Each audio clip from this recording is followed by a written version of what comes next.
క్యూరోస్ నేను సిద్ధంగా ఉన్న సుదర్శన్ తీర్మానం మిత్రుడు ప్రేక్షకులకి అభిమానులకి అందరికీ శుభోదయం. మొత్తం మీద ఇక్కడ పేపర్లకు సంబంధించినటువంటి ఎనాలిసిస్ అసలు యాక్చువల్గా ఏం పేపర్లో ఏమొస్తుంది ఏం కథ అసలు ఎవరి ప్రయోజనాల కోసం రాస్తారని చెప్పేసి రోజు క్లియర్గా చెప్తా ఉన్నాం కదా. అంటే తీర్మానం అంటే ప్రత్యేకంగా దీనిపైన ఏఐ ఆర్టిఫిషియల్ ఇంటెలిజెన్స్ తోటి ChatGPT చెప్తా ఉంది క్లియర్గా. అంటే ఏమని చెప్తుంది, ఏ పేపరు ఏమని రాస్తుంది, ఒకవేళ బీసీ ఎస్సీ ఎస్టీ మైనార్టీల ప్రయోజనాల కోసం రాస్తుందా లేకపోతే వ్యతిరేకంగా రాస్తుందా, నిజంగా ప్రజా సమస్యలను ప్రతిబింబిస్తుందా లేకపోతే సొంత ప్రయోజనాలు ఏమైనా ఉన్నాయా, అన్ని విషయాలు కూడా క్లియర్గా చెప్తా ఉంది. మనము అందులో భాగంగా ఒకసారి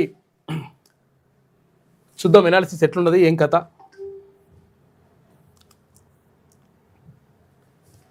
ఇగో రైట్. ఇక ఇవాళ ఆంధ్రజ్యోతి చూసుకుంటే 24/1/2026 ఇవాళ భాష తీవ్ర రాజకీయ ధోరణితో ఉందంట. భాష మొత్తం కూడా రాజకీయాలకు సంబంధించి రాస్తుందంట ఎక్కువ శాతము ఆంధ్రజ్యోతి దినపత్రిక. బీసీ ఎస్సీ ఎస్టీలకు సంబంధించి ఎక్కువగా నెగిటివ్ ఫ్రేమింగ్ ఉందంట. నెగిటివ్ అంటే అసలు యాక్చువల్గా బీసీలు ఎస్సీలు ఎస్టీలు అంటే అసలు యాక్చువల్గా వాళ్ళ మనుషులే కాదన్నట్టు, వాళ్ళ ఉద్యమాలు కావన్నట్టు, వాళ్ళ డిమాండ్లు అసలు సరైనవి కాదు, వేస్ట్ అసలు అనవసరంగా చేస్తున్నారు అన్నట్టుగా నెగిటివ్ ఫ్రేమింగ్లో చేస్తూ ఉందంట బీసీ ఎస్సీ ఎస్టీలు మైనార్టీలకు సంబంధించి. ఇటువంటి కథ చేస్తున్నది. మనకేం అర్థం కాకుండానే మన లోపల విషబీజాలు నాటుతుందన్నమాట. అర్థం చేసుకోవాలి మనం ఇక్కడ.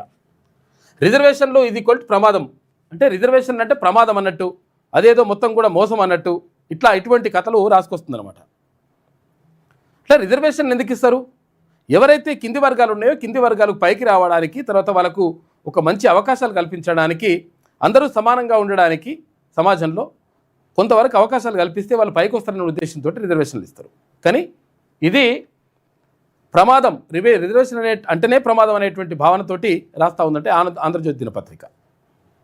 ఇక ఓసీలకు స్పష్టమైనటువంటి వర్గ పరిరక్షణ, ఓసీ వర్గ పరిరక్షణనే అంటే రెడ్డి వెలమలు తర్వాత ఇటువంటి కమ్మలు ఇటువంటి వాళ్ళకు కమ్మగా రాసుకొస్తుందన్నమాట. ఏంది ఆంధ్రజ్యోతి దినపత్రిక స్పష్టమైన వర్గ పరిరక్షణ కోసం, ఆ పరిరక్షణ కోసం చేస్తుందట. అంటే మనము ఒకవేళ ఈ పేపర్ను కొంటున్నాము అంటే మనని మనము మోసం చేసుకుంటున్నాము, మనని మనము బొంద పెట్టుకుంటున్నాము అన్నట్టు అర్థం చేసుకోవాలి మనం. ప్రభుత్వంపై వైఖరి ఎట్లుందంటే అంటే బీసీ అనుకూల నిర్ణయాలపై తీవ్ర విమర్శ. ఒకవేళ బీసీలకు రిజర్వేషన్లు 42% రిజర్వేషన్ ఇస్తున్నా అంటే అయ్యో అట్టెట్లు ఇస్తారు, అయితే మిగతా వాళ్ళకి అన్యాయం జరుగుతుంది కదా, ఇట్లా రాసుకొస్తానమాట. ఇటువంటి కథలు చేసుకొస్తుందంట ఆంధ్రజ్యోతి దినపత్రిక. ఇక బీసీలకు ప్రమాద స్థాయి, అత్యంత ప్రమాదకరం, మోస్ట్ డేంజరస్ పత్రిక ఏదైనా బీసీలకు ఉంది అంటే అది ఆంధ్రజ్యోతి దినపత్రిక అని చెప్పేసి ChatGPT చెప్తా ఉంది. మోస్ట్ డేంజరస్, బీసీలు అసలు కొనకూడని పత్రిక అని చెప్పేసి కూడా క్లియర్గా ChatGPT చెప్తున్నది, మనం చెప్తున్నటువంటి మాట కాదు. ఇక ఈనాడు చూసుకుంటే ఈనాడు బీసీ ఎస్సీ ఎస్టీ మైనార్టీలు ఎక్కువగా స్కీమ్ న్యూస్ అంటే ఏమన్నా పథకాలు ఉన్నాయి అవి ఉన్నాయి ఇవి ఉన్నాయి ఇది అడుక్కుంటున్నారు అన్నట్టుగా ఒకటి, సంఘటనలు రిపోర్టింగ్ వరకే. ఏది అక్కడ ధర్నా జరిగింది, తర్వాత మొత్తం కూడా తీవ్రమైనటువంటి డిమాండ్ చేసిండ్రు, రకరకాలుగా ఎజిటేషన్ జరిగింది అంటే ఆ ఎజిటేషన్ని ఏదో జరిగింది అన్నట్టుగా. నిజంగా దానికి ఉన్నటువంటి కారణాలేంది, ఆ ఎజిటేషన్ చేయడానికి కారణాలేంది, వీళ్ళు ఇంత తీవ్రస్థాయిలో ఉద్యమించడానికి కారణం ఏంది అనేది మాట రాయేది. కారణాలు రాస్తే తెలుస్తుంది కదా విషయం. అట్లా ఉట్టిన ఎట్లా రాష్ట్రం అంటే రాష్ట్రకొచ్చినట్టు. వ్యవస్థాపక అణచివేత, సామాజిక అన్యాయం కోణం చాలా తక్కువగా ఉందట. ఇక ఓసీలకు సంబంధించి సమస్యలను మెరిట్, వ్యవస్థ నాశనం అనే ఫ్రేమ్లో చూపించడం ఇది కనిపిస్తుందట. మెరిట్లో ఉన్నట్టుగా ఓసీలు అంటే మెరిట్ ఇట్లా చూపిస్తానమాట. ప్రభుత్వంపై వైఖరి ఎట్లున్నదంటే ప్రత్యక్ష భావన కాదు, కానీ బీసీలకు అనుకూలమైన విధానాలపై సాఫ్ట్ నెగిటివిటీ, ఏం తెలియకుండానే మెల్లమెల్ల ఇంజెక్ట్ చేస్తుంటుంది. ఇట్లా సాఫ్ట్ నెగిటివిటీ అది అట్లా కరెక్ట్ కాదేమో అసలు. యాక్చువల్గా రిజర్వేషన్ల అవసరం ఏముంది, ఇట్లా రాసుకొస్తాను అనమాట. వాళ్ళకి ఏం అవసరం రిజర్వేషన్ ఎందుకు ఇవ్వాలి, అట్లా ఎంత జనాభా ఉంటే అంత జనాభా ఇవ్వాలన్నా అవసరం, అట్లా ఎస్సీ ఎస్టీలకు కానీ బీసీలకు కానీ మైనార్టీలకు కానీ ఇవ్వాలన్నా అవసరం ఉంటుందా, అవసరం లేదు. ఎవరు దమ్మునోడే తీసుకుంటాడు. ఆస్తులు ఉన్నాయంటే ఆస్తులు ఉంటాయి, మస్తుగా ఉంటాయి, తప్పేముంది. భూములు ఉంటే ఆ భూములు కూడా మస్తుగా ఉంటాయి. ఉన్నోడు లేని దగ్గర పని చేయాలి, లేనోడు ఉన్నోని దగ్గర పని చేయాలి. ఇగో ఇటువంటి కథలు రాసుకొస్తాను అనమాట తెలియకుంటే మెల్లగా. ఇక బీసీలకు ప్రమాద స్థాయి అధికంగా ఉందంట, ఐడియాలజికల్ లెవెల్లో ఉందంట. బీసీ ఉద్యమాలకు అనుకూలమైనటువంటి ఆలోచన ధార లేదు. ఇక రేటింగ్ చూసుకుంటే 5కు 2, 5 స్టార్కి 2 స్టార్ ఉంది. ఇందాక ఆంధ్రజ్యోతికి అయితే 5 స్టార్కి 1 స్టారే. ఇది ఈనాడుకి సంబంధించి ఇట్లుంటే బీసీలు కొనుక్కోవడం అవసరం లేదు, అసలే కొనొద్దు అని చెప్పేసేమో ఆంధ్రజ్యోతి గురించి. ఇక్కడ ఈనాడైతేనేమో కొనాల్సిన అవసరం లేదు, ఇది కొంటే కూడా వేస్టే అని చెప్పేసి. తర్వాత మన తెలంగాణ, ఈ మన తెలంగాణ నమస్తే తెలంగాణనేమో. ఈ నమస్తే తెలంగాణ ఏమున్నది, బీసీ ఎస్సీ ఎస్టీలకు సంబంధించి ప్రాంతీయ ఉద్యమాల కోణం బీసీలకు స్థానం ఉంది. ప్రాంతీయ ఉద్యమాలలో ఒకవేళ బీసీలు పాల్గొంటే ఆ విషయంలో రాసుకొస్తుందంట, కానీ బీసీలకు సంబంధించి ప్రత్యేకంగా రాయదు. ఓసీలకు ప్రాధాన్యం తగ్గినట్టు ఉంటుంది, ప్రాధాన్యం తగ్గినట్టే ఉంటుంది, కానీ మళ్ళీ వెలమలకు సంబంధించి మొత్తం కూడా అట్లా దొరలకు సంబంధించి రాస్తుంది. ఈమె ప్రభుత్వంపై వైఖరి భజన ఎక్కువ ఉంటుందని చెప్పేసి అంటున్నది. భజన ఎక్కువ ఉంటుందంటే అసలు యాక్చువల్గా గత ప్రభుత్వంలో చేసినటువంటి భజన ఎక్కువ ఉంటుంది, ఇప్పుడు ప్రభుత్వం పైన విమర్శ ఉంటుంది. ప్రజా సమస్యల కంటే ప్రభుత్వ ఇమేజ్కు సంబంధించి రాస్తుందంట. బీసీలకు ప్రమాద స్థాయి మధ్యస్థం, పెద్దగా ఏం అటు ఇటు కాకుంటున్నదంట పరిస్థితి. ఏది నమస్తే తెలంగాణ. రేటింగ్ చూసుకుంటే 5 స్టార్కి 3 స్టార్. ఒక్క పత్రికగా సరిపోదు. అసలు యాక్చువల్గా ఇది పత్రిక అనే ప్రమాణాలే దీనికి లేవు, దీన్ని కరపత్రం లెక్క అనమాట, పాంప్లెట్ అంటారు కదా దాని లెక్క. దీని పరిస్థితి ఇట్లున్నదంట. సాక్షి దినపత్రిక చూద్దాం. సాక్షి దినపత్రిక చూసుకుంటే బీసీ ఎస్సీ ఎస్టీలకు సంబంధించి సామాజిక కోణం స్పష్టంగా కనిపిస్తుంది, పేదల సమస్యలు సంక్షేమం ప్రాధాన్యం కనిపిస్తుందట, పర్లేదంటుంది. ఇక ఓసీలకు సంబంధించి న్యూట్రల్, అవసరమైనంత మాత్రమే రాస్తుందట. ఇక ప్రభుత్వంపై వైఖరి ఎట్లున్నదంటే ప్రభుత్వానికి అనుకూల ధోరణి స్పష్టంగా కనిపిస్తుంది, విమర్శ తక్కువ ఉన్నదట. మంచిగా చేస్తున్న ప్రభుత్వం సూపర్ డూపర్ అని రాసుకొస్తుందట. విమర్శ అయితే అట్లేం లేదండి, అంత బాగానే ఉంది సూపర్ అని రాసుకొస్తుందట. బీసీలకు ప్రమాద స్థాయి తక్కువ, కానీ స్వతంత్రత లోపము. దీని ప్రమాదం లేదు, కానీ కొనవలసిన అవసరం కూడా లేదు, దీనివల్ల లాభం లేదని చెప్తున్నది. రేటింగ్ చూసుకుంటే 5 స్టార్కి 3 స్టారు. ఇక బీసీలు చదవచ్చు, కానీ విమర్శనాత్మక దృష్టితో చదవాలి. ఏది చదివినా కానీ ఇందులో ఏమున్నది, దీని వెనుక కథ ఏమున్నదని చెప్పేసి చూసుకొని చదవాల్సి వస్తుందట. అది సాక్షి దినపత్రిక.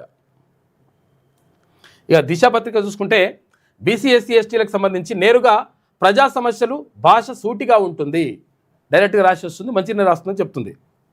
ఇక ఓసీలకు సంబంధించి ప్రత్యేక ప్రాధాన్యం లేదు, పెద్దగా ప్రత్యేకంగా అట్లా రాస్తలేదంట, అవసరమైనప్పుడు మాత్రం రాసుకొస్తుంది. ప్రభుత్వంపై వైఖరి ప్రభుత్వ అనుకూలత ఉంది, కానీ గ్రౌండ్ రిపోర్టింగ్ మెరుగ్గా ఉంటుంది అని చెప్పేసి చెప్తా ఉంది. ప్రభుత్వ అనుకూలంగా ఉంటుందట. ఏది దిశా దినపత్రిక. ఈ రేటింగ్ చూసుకుంటే 5 స్టార్స్కి 4 స్టార్స్ ఇచ్చింది. బీసీలు కొనుక్కోవచ్చు అని చెప్పేసి కొనుక్కోదగిన పత్రిక అని చెప్పేసి ఇక్కడ చాట్‌జీపీటీ చెప్తా ఉంది దిశ పత్రిక గురించి.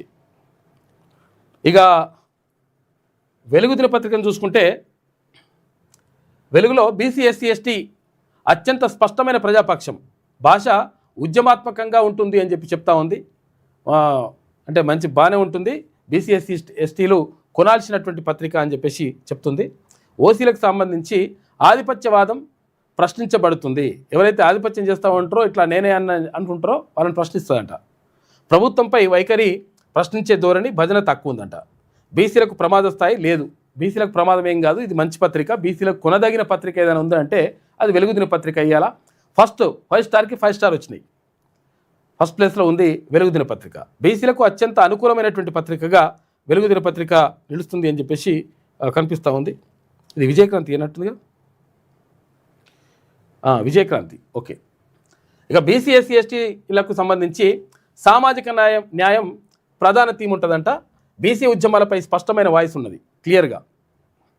ఇక ఓసీలకు సంబంధించి ఆధిపత్య రాజకీయాలపై విమర్శ ఉంటుంది. ప్రజల పక్షాన ప్రభుత్వ భజన అంటే ప్రజల పక్షాన్నే ఎక్కువ రాస్తుంది, అత్యధికంగా ఉందంట. ప్రభుత్వ భజన పెద్దగా వేస్తలేదని చెప్పేసి రాస్తుంది, కాదని. బీసీలకు ప్రమాదమా అంటే కాదు, బీసీలు కొనుక్కోవచ్చా అంటే అత్యుత్తమ ఎంపిక అని చెప్పేసి ఈ 4.5 అంటే 5 స్టార్స్కి 4.5 స్టార్లు అంటే 5 చుక్కలకు సంబంధించి 4.5 చుక్కలు ఇచ్చింది, రేటింగ్ ఇచ్చింది. ఏది విజయక్రాంతి దినపత్రికకు సంబంధించి. ఇవాళ ఫస్ట్ ప్లేస్లో ఏది వెలుగు దినపత్రిక ఉంటే 5 స్టార్కి 5 స్టార్ ఉంటే విజయక్రాంతి 4.5 స్టార్లు ఉంది. కాబట్టి వెలుగు విజయక్రాంతి దినపత్రిక 2వ స్థానంలో నిలిచింది ఇవాళకి సంబంధించి. ఇది 23. కాబట్టి ఇది పత్రికలకు సంబంధించినటువంటి కథ ఇట్లున్నది. అంటే ఏ పత్రిక ఎవరి ప్రయోజనాల కోసం రాస్తుంది, ఏం కథ, ఇవన్నీ కూడా మనము జాగ్రత్తగా పరిశీలిస్తేనే అర్థమవుతుంది. అంటే మనం ఏమనుకుంటాం అంటే పత్రికలు వచ్చినవన్నీ కూడా కరెక్టే అనేటువంటి భావనలో ఉంటుండే గతంలో. ఎందుకంటే పేపర్ల మీదనే లేకపోతే ఈ టీవీ ఛానళ్ళ మీదనే ఆధారపడుతుండే ఎక్కువ ఆధారపడుతుంటే ఏమైంది, వాడు ఏది రాస్తే అదే వార్త, ఏది రాస్తే అదే కరెక్ట్ అనుకునేటువంటి పరిస్థితి ఉంటుండే. ఇది సోషల్ మీడియా వచ్చిన తర్వాత ఎవరు ఏం రాస్తున్నారు, ఏం కథ, అసలు యాక్చువల్గా దాన్ని వార్తల వెనుక ఉన్నటువంటి మర్మం ఏంది, నిజంగా ఆ వార్త రాయడానికి కారణం ఏంది, అసలు ఎవరి ప్రయోజనాల కోసం రాస్తున్నటువంటి విషయము స్పష్టంగా ఇట్లా ChatGPT కూడా క్లియర్గా చెప్పేస్తుంది. కాబట్టి మనం ఇక క్లియర్గా ఏ పత్రిక కొనాలి, ఏ పత్రిక కొనొద్దో మనమే నిర్ణయించుకోవాల్సినటువంటి దాన్ని క్లియర్గా చెప్తా ఉంది ChatGPT. వార్తల్లోకి వెళ్దాం. ఒకసారి వార్తల్లోకి వెళ్తే వెలుగు దినపత్రిక చూద్దాం. ల్యాండ్ రిజిస్ట్రేషన్లకు వసంత పంచమి కిక్ అంట. నిన్న వసంత పంచమి సందర్భంగా ఇక్కడ సరస్వతి ఆలయాలన్నీ కూడా కిక్కిరిసిపోయినాయి. అక్కడ బాసర సరస్వతి ఆలయం కానీ ఇక్కడ ఏం ఆలయం ఉంటుంది, వర్గల్లో ఉన్నటువంటి సరస్వతి ఆలయం కానీ అక్కడక్కడ సరస్వతి ఆలయాలన్నీ కూడా మొత్తం కూడా భక్తులతోటి కిక్కిరిసిపోయినాయి. తర్వాత ఏంటిది, ఇది ఉంటాయి కదా అక్షరాభ్యాసం స్టార్ట్ చేయడం కానీ లేకపోతే ఇటువంటివన్నీ కూడా చేస్తుంటారు. దీంతో పాటు కూడా ఏంటంటే మంచి రోజు కాబట్టి ఇవాళ రిజిస్ట్రేషన్ చేసుకుంటే మంచిగా ఉంటుందని చెప్పేసి చాలామంది రిజిస్ట్రేషన్కి పోటీ పడ్డారంట. కొన్ని వేల రిజిస్ట్రేషన్లు నిన్న ఎక్కువైపోయినాయి. స్టార్ట్లు మొత్తం ఫుల్ అయిపోయినాయట రంగారెడ్డి, తర్వాత ఇక్కడ మేడ్చల్ జిల్లాలలో. ఒక్కరోజే 8,000 డాక్యుమెంట్లు. నాన్ అగ్రికల్చర్ 5,000 పైన, అగ్రికల్చర్ 2,700 దాకా ఉన్నాయట. సగటుతో పోలిస్తే 2,000 రిజిస్ట్రేషన్లు ఎక్కువైనాయట, అధికంగా అయినాయి. రంగారెడ్డి మేడ్చల్ జిల్లాల్లో 100% స్టార్ట్లు ఫుల్ అయిపోయినాయట. నిన్న వసంత పంచమి వంత పనిచేసింది. కరీంనగర్ రిజిస్టార్ ఆఫీస్లో రద్దీ ఇట్లున్నది. ఇక్కడ మంచి రోజు చూసుకొని చేస్తుంటారు, కొంత ఇవన్నీ ఉంటాయి, కొన్ని సెంటిమెంట్లు ఉంటాయి కదా. ఇక సిటీలో పెరుగుతున్న గాలి నీటి కాలుష్యం, పీల్చే గాలిలో విషవాయువులే ఎక్కువ ఉన్నాయంట. పలు చోట్ల 170 నుంచి 300 వరకు AQI ఉందంట. దీంతో మొత్తం దారుణంగా ఉంది పరిస్థితి అని చెప్తా ఉంది. AQI ఎంత ఉండాలంటే 50% లోపల ఉంటే మంచిగా ఉంటుంది. పెరిగిందంటే ఇంకా నష్టం, 100 దాటిందంటే ఇంకా దారుణం. ఇక ఇప్పుడు ఎంత అయింది, మనకు 170 నుంచి 300 దాకా ఉందంటే చూసుకోగా తీవ్రమైనటువంటి స్థాయిలోనే ఉంది, ప్రమాదకర స్థాయిలో ఉంది అని చెప్పేసి చెప్తా ఉంది. హైదరాబాద్లో, ఇక ఢిల్లీలో అయితే చెప్పనవసరం అవసరం లేదు. ఇక గాలి పీల్చుతామంటే గాలి కూడా దొరికినటువంటి పరిస్థితి, అంత దారుణంగా ఉంది అక్కడ. కంపు కొడుతున్న 100 చెరువులు చూసుకోగా 100 చెరువులు కంపు కొడుతున్నాయట. మొత్తం అంతా మురికిలీలే, మూసిలీలే లెక్క. 90% చెరువుల్లో పడిపోయిన ఆక్సిజన్ లెవెల్స్. ఒకవేళ అలా చేపలు కూడా బతుకుతాయంటే చేపలు కూడా బతికే పరిస్థితి లేదు. బతికినాయి ఒకవేళ తిన్నా కానీ అవి తిన్నా మనకు నష్టమే. అలా స్నానం చేసినట్టు అంటే లోపల మునిగితేగా మినిమం ఉండేట లెక్క. 2 ppm కన్నా తక్కువగా డిజాల్వ్డ్ ఆక్సిజన్ అంట. వాహనాలు, కన్స్ట్రక్షన్, ఫ్యాక్టరీలు, పొల్యూషన్, ఇక కెమికల్స్, వేస్ట్ మేనేజ్మెంట్ లోపమే కారణమని చెప్పేసి నిపుణులు చెప్తున్నారు. హైదరాబాద్లో గాలి, నీరు విషతుల్యం అవుతున్నాయి. ఒకప్పుడు ఆహ్లాదంగా ఉండే వాతావరణం ఇప్పుడు కలుషితం అవుతుండడం ఆందోళన కలిగిస్తోంది. పెరుగుతున్న వాహనాలు, కన్స్ట్రక్షన్ వల్ల వెలువడే దుమ్ము, పరిశ్రమల పొగతో గాలి నాణ్యత పడిపోతుండగా నీటి కాలుష్యం ఇదే తరహాలో పెరిగిపోతోంది. గ్రేటర్ పరిధిలోని 90 చెరువుల్లో ఆక్సిజన్ లెవెల్స్, డిజాల్వ్డ్ ఆక్సిజన్ ప్రమాదకర స్థాయికి పడిపోవడమే దీనికి ఉదాహరణ అని చెప్పేసి చెప్తా ఉంది వార్త. మొత్తం మీద ఇటువంటి పరిస్థితి ఉందంట. చెరువులకి ఏమవుతుంది, ఇక్కడ ఈ ఫ్యాక్టరీల నుంచి వచ్చేటువంటి వ్యర్థాలు, తర్వాత రసాయన పదార్థాలు అవి కలిసి అలా చెరువులకు వదులుతున్నారు, మోర్లీలు వదులుతున్నారు, రకరకాలుగా ఈ డ్రైనేజ్ అంతా కూడా అలా వదులుతున్నారు. దీంతో ఏమవుతుంది, చెరువులు మొత్తం కూడా కలుషితం అయిపోతున్నాయి. ఇక వాటర్ పరిస్థితి అట్లుంటే గాలి పరిస్థితి ఏంటి అంటే గాలి పరిస్థితి దారుణంగా ఉన్నది. ఫ్యాక్టరీల నుంచి వచ్చేటువంటి పొగ, ఇక్కడ వాహనాల నుంచి వచ్చేటువంటి పొగ, ఆ పొగ ఈ పొగ కలిసి ఆగమవుతున్నది జీవితాలు. గత నెల హైదరాబాద్లో నమోదైనటువంటి AQI ఎంతుందంటే జూ పార్క్ దగ్గర 304, బొల్లారంలో 250, పాషమైలారంలో 210, సనత్ నగర్లో 207, ఇక్రిషాట్ దగ్గర 203 ఉందంట. అంటే ప్రమాదకర స్థాయిలోనే ఉన్నాయని చెప్పేసి చెప్తా ఉంది. ముక్కు మూసుకొని పోతురు వాళ్ళు పక్కకు చెరువు ఉంటే.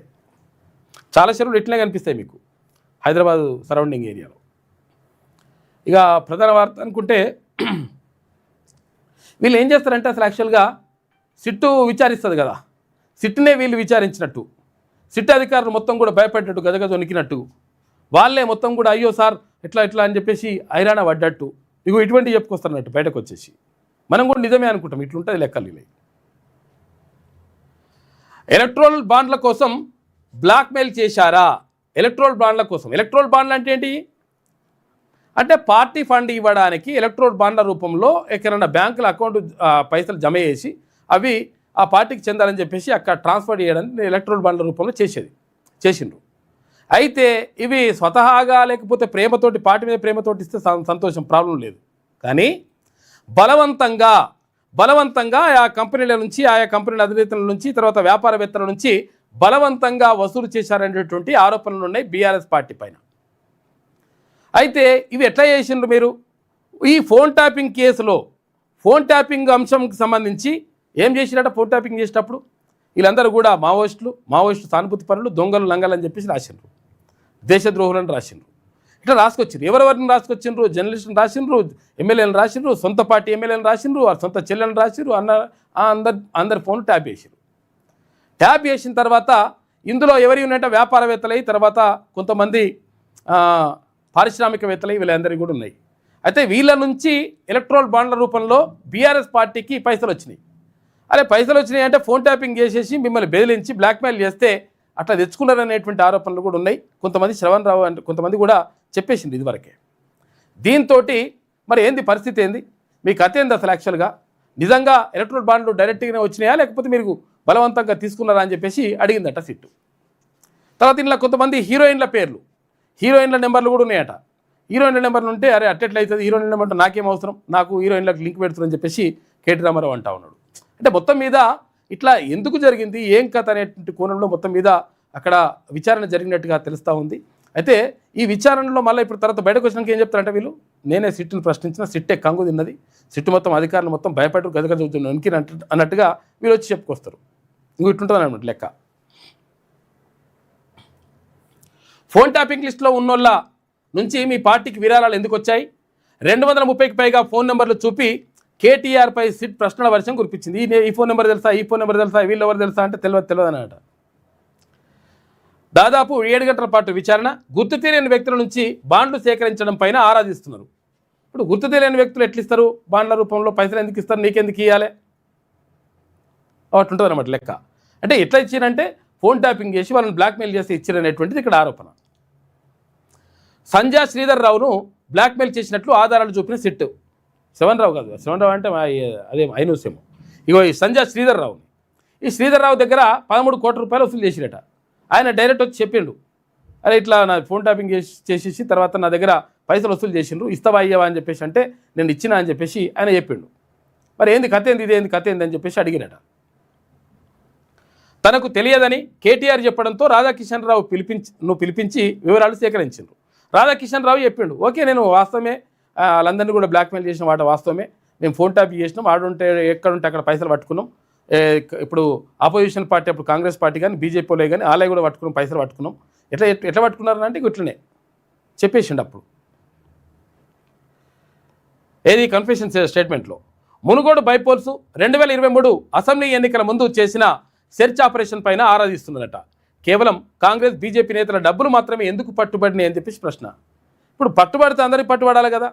నిజంగా పోలీసులు వహిస్తూ మొత్తం సెర్చ్ ఆపరేషన్ చేసి అది చేస్తే అందరికీ పట్టుకురావాలి కదా. అప్పుడు అధికారంలో ఉంది బీఆర్ఎస్ కాబట్టి కాంగ్రెస్ వాళ్ళయి, ఇటు బీజేపీ వాళ్ళ పైసలు పట్టుకున్నారు, ఇక్కడ బీఆర్ఎస్ వాళ్ళ పైసలు అయితే పట్టుకోలేదు. కారణం ఏంటి అంటే ఇట్లా ఫోన్ ట్యాపింగ్ చేసిరట. ఫోన్ ట్యాపింగ్ కేసులో బీఆర్ఎస్ వర్కింగ్ ప్రెసిడెంట్ కేటీఆర్ను సిట్ సుదీర్ఘంగా విచారించింది. ప్రధానంగా వ్యాపారవేత్తల నుంచి పార్టీకి పెద్ద ఎత్తున అందిన విరాళాలతో పాటు గుర్తు తెలియని వ్యక్తుల నుంచి అందిన ఎలక్ట్రల్ బాండ్లపైన ఆరా తీసింది. పార్టీకి విరాళాలు ఇచ్చిన వారి పేర్లు ఫోన్ ట్యాపింగ్ లిస్టులో ఎందుకు ఉన్నాయని చెప్పేసి అడిగింది. ఇప్పుడు వాళ్ళ నెంబర్లు ఎందుకు ఉన్నాయనలా?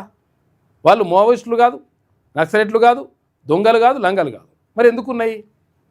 ఇంకో ఈ కథలు పడ్డారంట, అందుకని వాళ్ళ పేరు ఆ నెంబర్ పెట్టిరు. మా నెంబర్లందుకు కూడా స్టాప్ చేసి పాడి చేసినప్పుడు నేను ఏ అక్రమాలకు పాల్పడలేదు, ఎంక్వైరీ రాజకీయ డ్రామా అని చెప్పేసి కేటీఆర్ అంటున్నాడు. ఏ అక్రమాలకు పాల్పడలేదంట ఆయన. నా వ్యక్తిత్వాన్ని హననం చేస్తున్నారు. నేనే సిట్ను ఎదురు ప్రశ్నలు అడిగిన చూసుకోయిగా. మొన్న హరీష్ రావు అన్నాడు, ఇప్పుడు ఈయన అడిగి అంటే సిట్ని ప్రశ్నించడానికి పోతున్నట్టు ఇల్లు. మొన్న హరీష్ రావు, ఇవాళ నిన్న కేటీఆర్. డ్రగ్స్ తీసుకుంటానంటూ హీరోయిన్లతో లింకు పెడుతూ వార్తలు రాస్తున్నారని కామెంట్ చేసిండు. అట్టెట్లా చేస్తారని చెప్పేసి ఇక్కడ కేటీ రామారావు అడుగుతూ ఉన్నాడట. దానికి సంబంధించి అంటే నా పైన కావాలని చేస్తున్నారు, తర్వాత ఇవన్నీ కూడా ఆరోపణలు చేస్తున్నారు అనేటువంటిది కేటీఆర్ ఆరోపిస్తున్నది. ఏమైంది? రైట్, కేటీఆర్ ఆరోపిస్తున్నాడు. ఏమంటుండే ఇంకా లాస్ట్కు, నేనే ఎవరిని సిట్ అధికారిని నేనే ప్రశ్నిస్తే వాళ్ళే కంగి తిన్నారు అనేటువంటి మాట చెప్తున్నాడు. అట్లయిందన్నమాట లెక్క.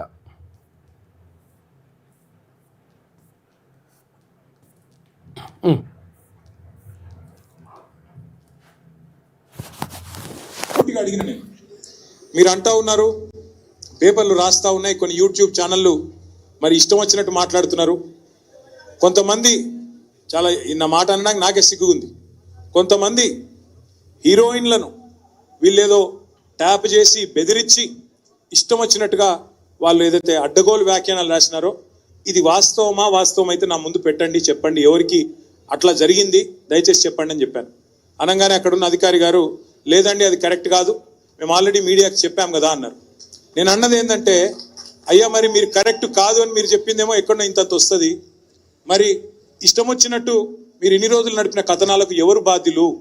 మా కుటుంబాలకు, మాకు కలిగిన క్షోభకు, మా వ్యక్తిత్వ హననానికి ఎవరు బాధ్యులు? ఈ లీకులు మీరు నిరోధించలేరని అడిగిన. ముందుగా మీడియాకి నేను ఒక అపీల్ చేస్తా ఉన్నా, దయచేసి ఈ ప్రభుత్వం లీకు వీరుల ప్రభుత్వం, వీళ్ళు కేవలం లీకుల మీద ఆధారపడి నడిచే ప్రభుత్వం. ఈ ప్రభుత్వం ఇచ్చే అడ్డగోలు లీకులను దయచేసి మీడియా కూడా మీరు ఇష్టానుసారంగా ప్రచురించకండి. దానిలో వాస్తవం ఎంత అవాస్తవం ఎంత ఒకసారి దయచేసి చెక్ చేసి పూర్తిగా అడిగిన నేను. మీరు అంటున్నారు అని చెప్పేసి నేనే అడిగినా, ఎవరిని సిట్టాధికారిని అడిగిన నేనే అని చెప్పేసి ఇక్కడ మరో చెప్తా ఉన్నాడు. ఇక్కడ కేటీఆర్ అరాచకాలు గుర్తుకొస్తే రక్తం మరుగుతుంది. ఇక్కడ ఫోన్ ట్యాపింగ్పై ఆధారాలున్నా ఎందుకు అరెస్టు చేయట్లేదని చెప్పేసి కేంద్ర మంత్రి బండి సంజయ్ అడుగుతున్నాడు. అసమర్థ ప్రభుత్వం చేతులు ముడుచుకొని కూర్చున్నది. కేసీఆర్ ఫ్యామిలీని టచ్ చేసే దమ్ము ఈ సర్కారుకు లేదు.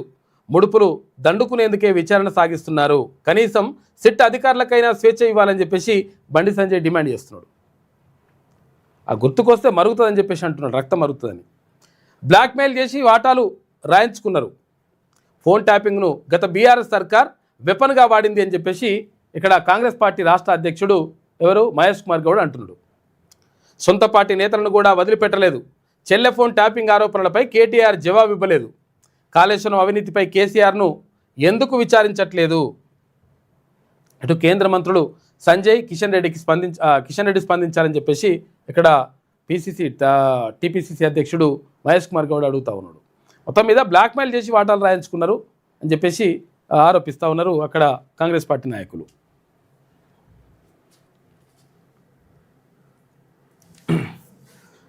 ఇక తర్వాత ఇక్కడ మున్సిపల్ మేనియా మొత్తం కూడా ఏమవుతుంది, ఇక్కడ రిపబ్లిక్ డే రోజు అంటే 26 జనవరి రోజు ఒకవేళ నోటిఫికేషన్ వెలువడే అవకాశం ఉన్నట్టుగా వార్తలు వస్తూ ఉన్నాయి. ఈ నేపథ్యంలో మొత్తం మీద ఫిబ్రవరి రెండో వారంలో ఇక్కడ అదేది మున్సిపల్ ఎన్నికలు జరుగుతాయనేటువంటి వార్తలు వస్తున్నటువంటి నేపథ్యంలో మొత్తం మీద ఎక్కడికక్కడ దీనిపైనే చర్చ జరుగుతూ ఉందట. అయితే ఇప్పుడు 42% రిజర్వేషన్కి సంబంధించినటువంటి చర్చ కూడా ప్రధానంగా జరుగుతూ ఉంది. దీనిపైన చర్చ జరుగుతూ ఉంది. అరే ఓట్లు మనవి అయితే సీట్లు వాళ్ళే ఎట్లయితాయి, మరి మనోళ్ళకి సీట్లు ఇవ్వకపోతే మనం ఎందుకు ఓట్లు వేయాలి అనేటువంటి చర్చ జరుగుతూ ఉంది.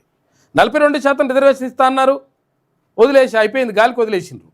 ఇది అయిపోయిన తర్వాత ఇప్పుడేమవుతుంది, పార్టీ పరంగా ఇస్తామని మళ్ళీ ఇంకో కథ చెప్పిండ్రు. మరి పార్టీ పరంగా కూడా మాట్లాడతలేరు. ఇప్పుడు పార్టీ పరంగా కూడా 42% ఇస్తామనేటువంటి మాట కూడా ఇప్పుడు మాట్లాడతలేరు. కాబట్టి పార్టీ పరంగా ఏం అవసరం లేదు. ప్రజలు నిర్ణయించుకున్నారు, ప్రజలు డిసైడ్ చేస్తారు, బరాబర్ డిసైడ్ చేస్తారు కథ. ఎవరు ఉండాలి, ఎవరు పోవాలి, ఏం కథ అనేటువంటిది ప్రజలకు ఒక స్పష్టత ఉన్నది.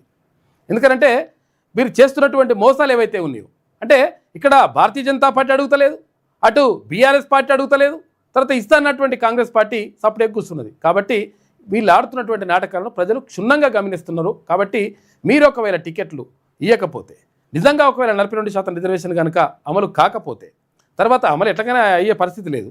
ఒకవేళ ఇవ్వకపోతే డెఫినెట్గా ప్రజలు క్లియర్గా ఏం చేయాలనేటువంటి నిర్ణయానికి క్లియర్గా ఉన్నారు. వాళ్ళు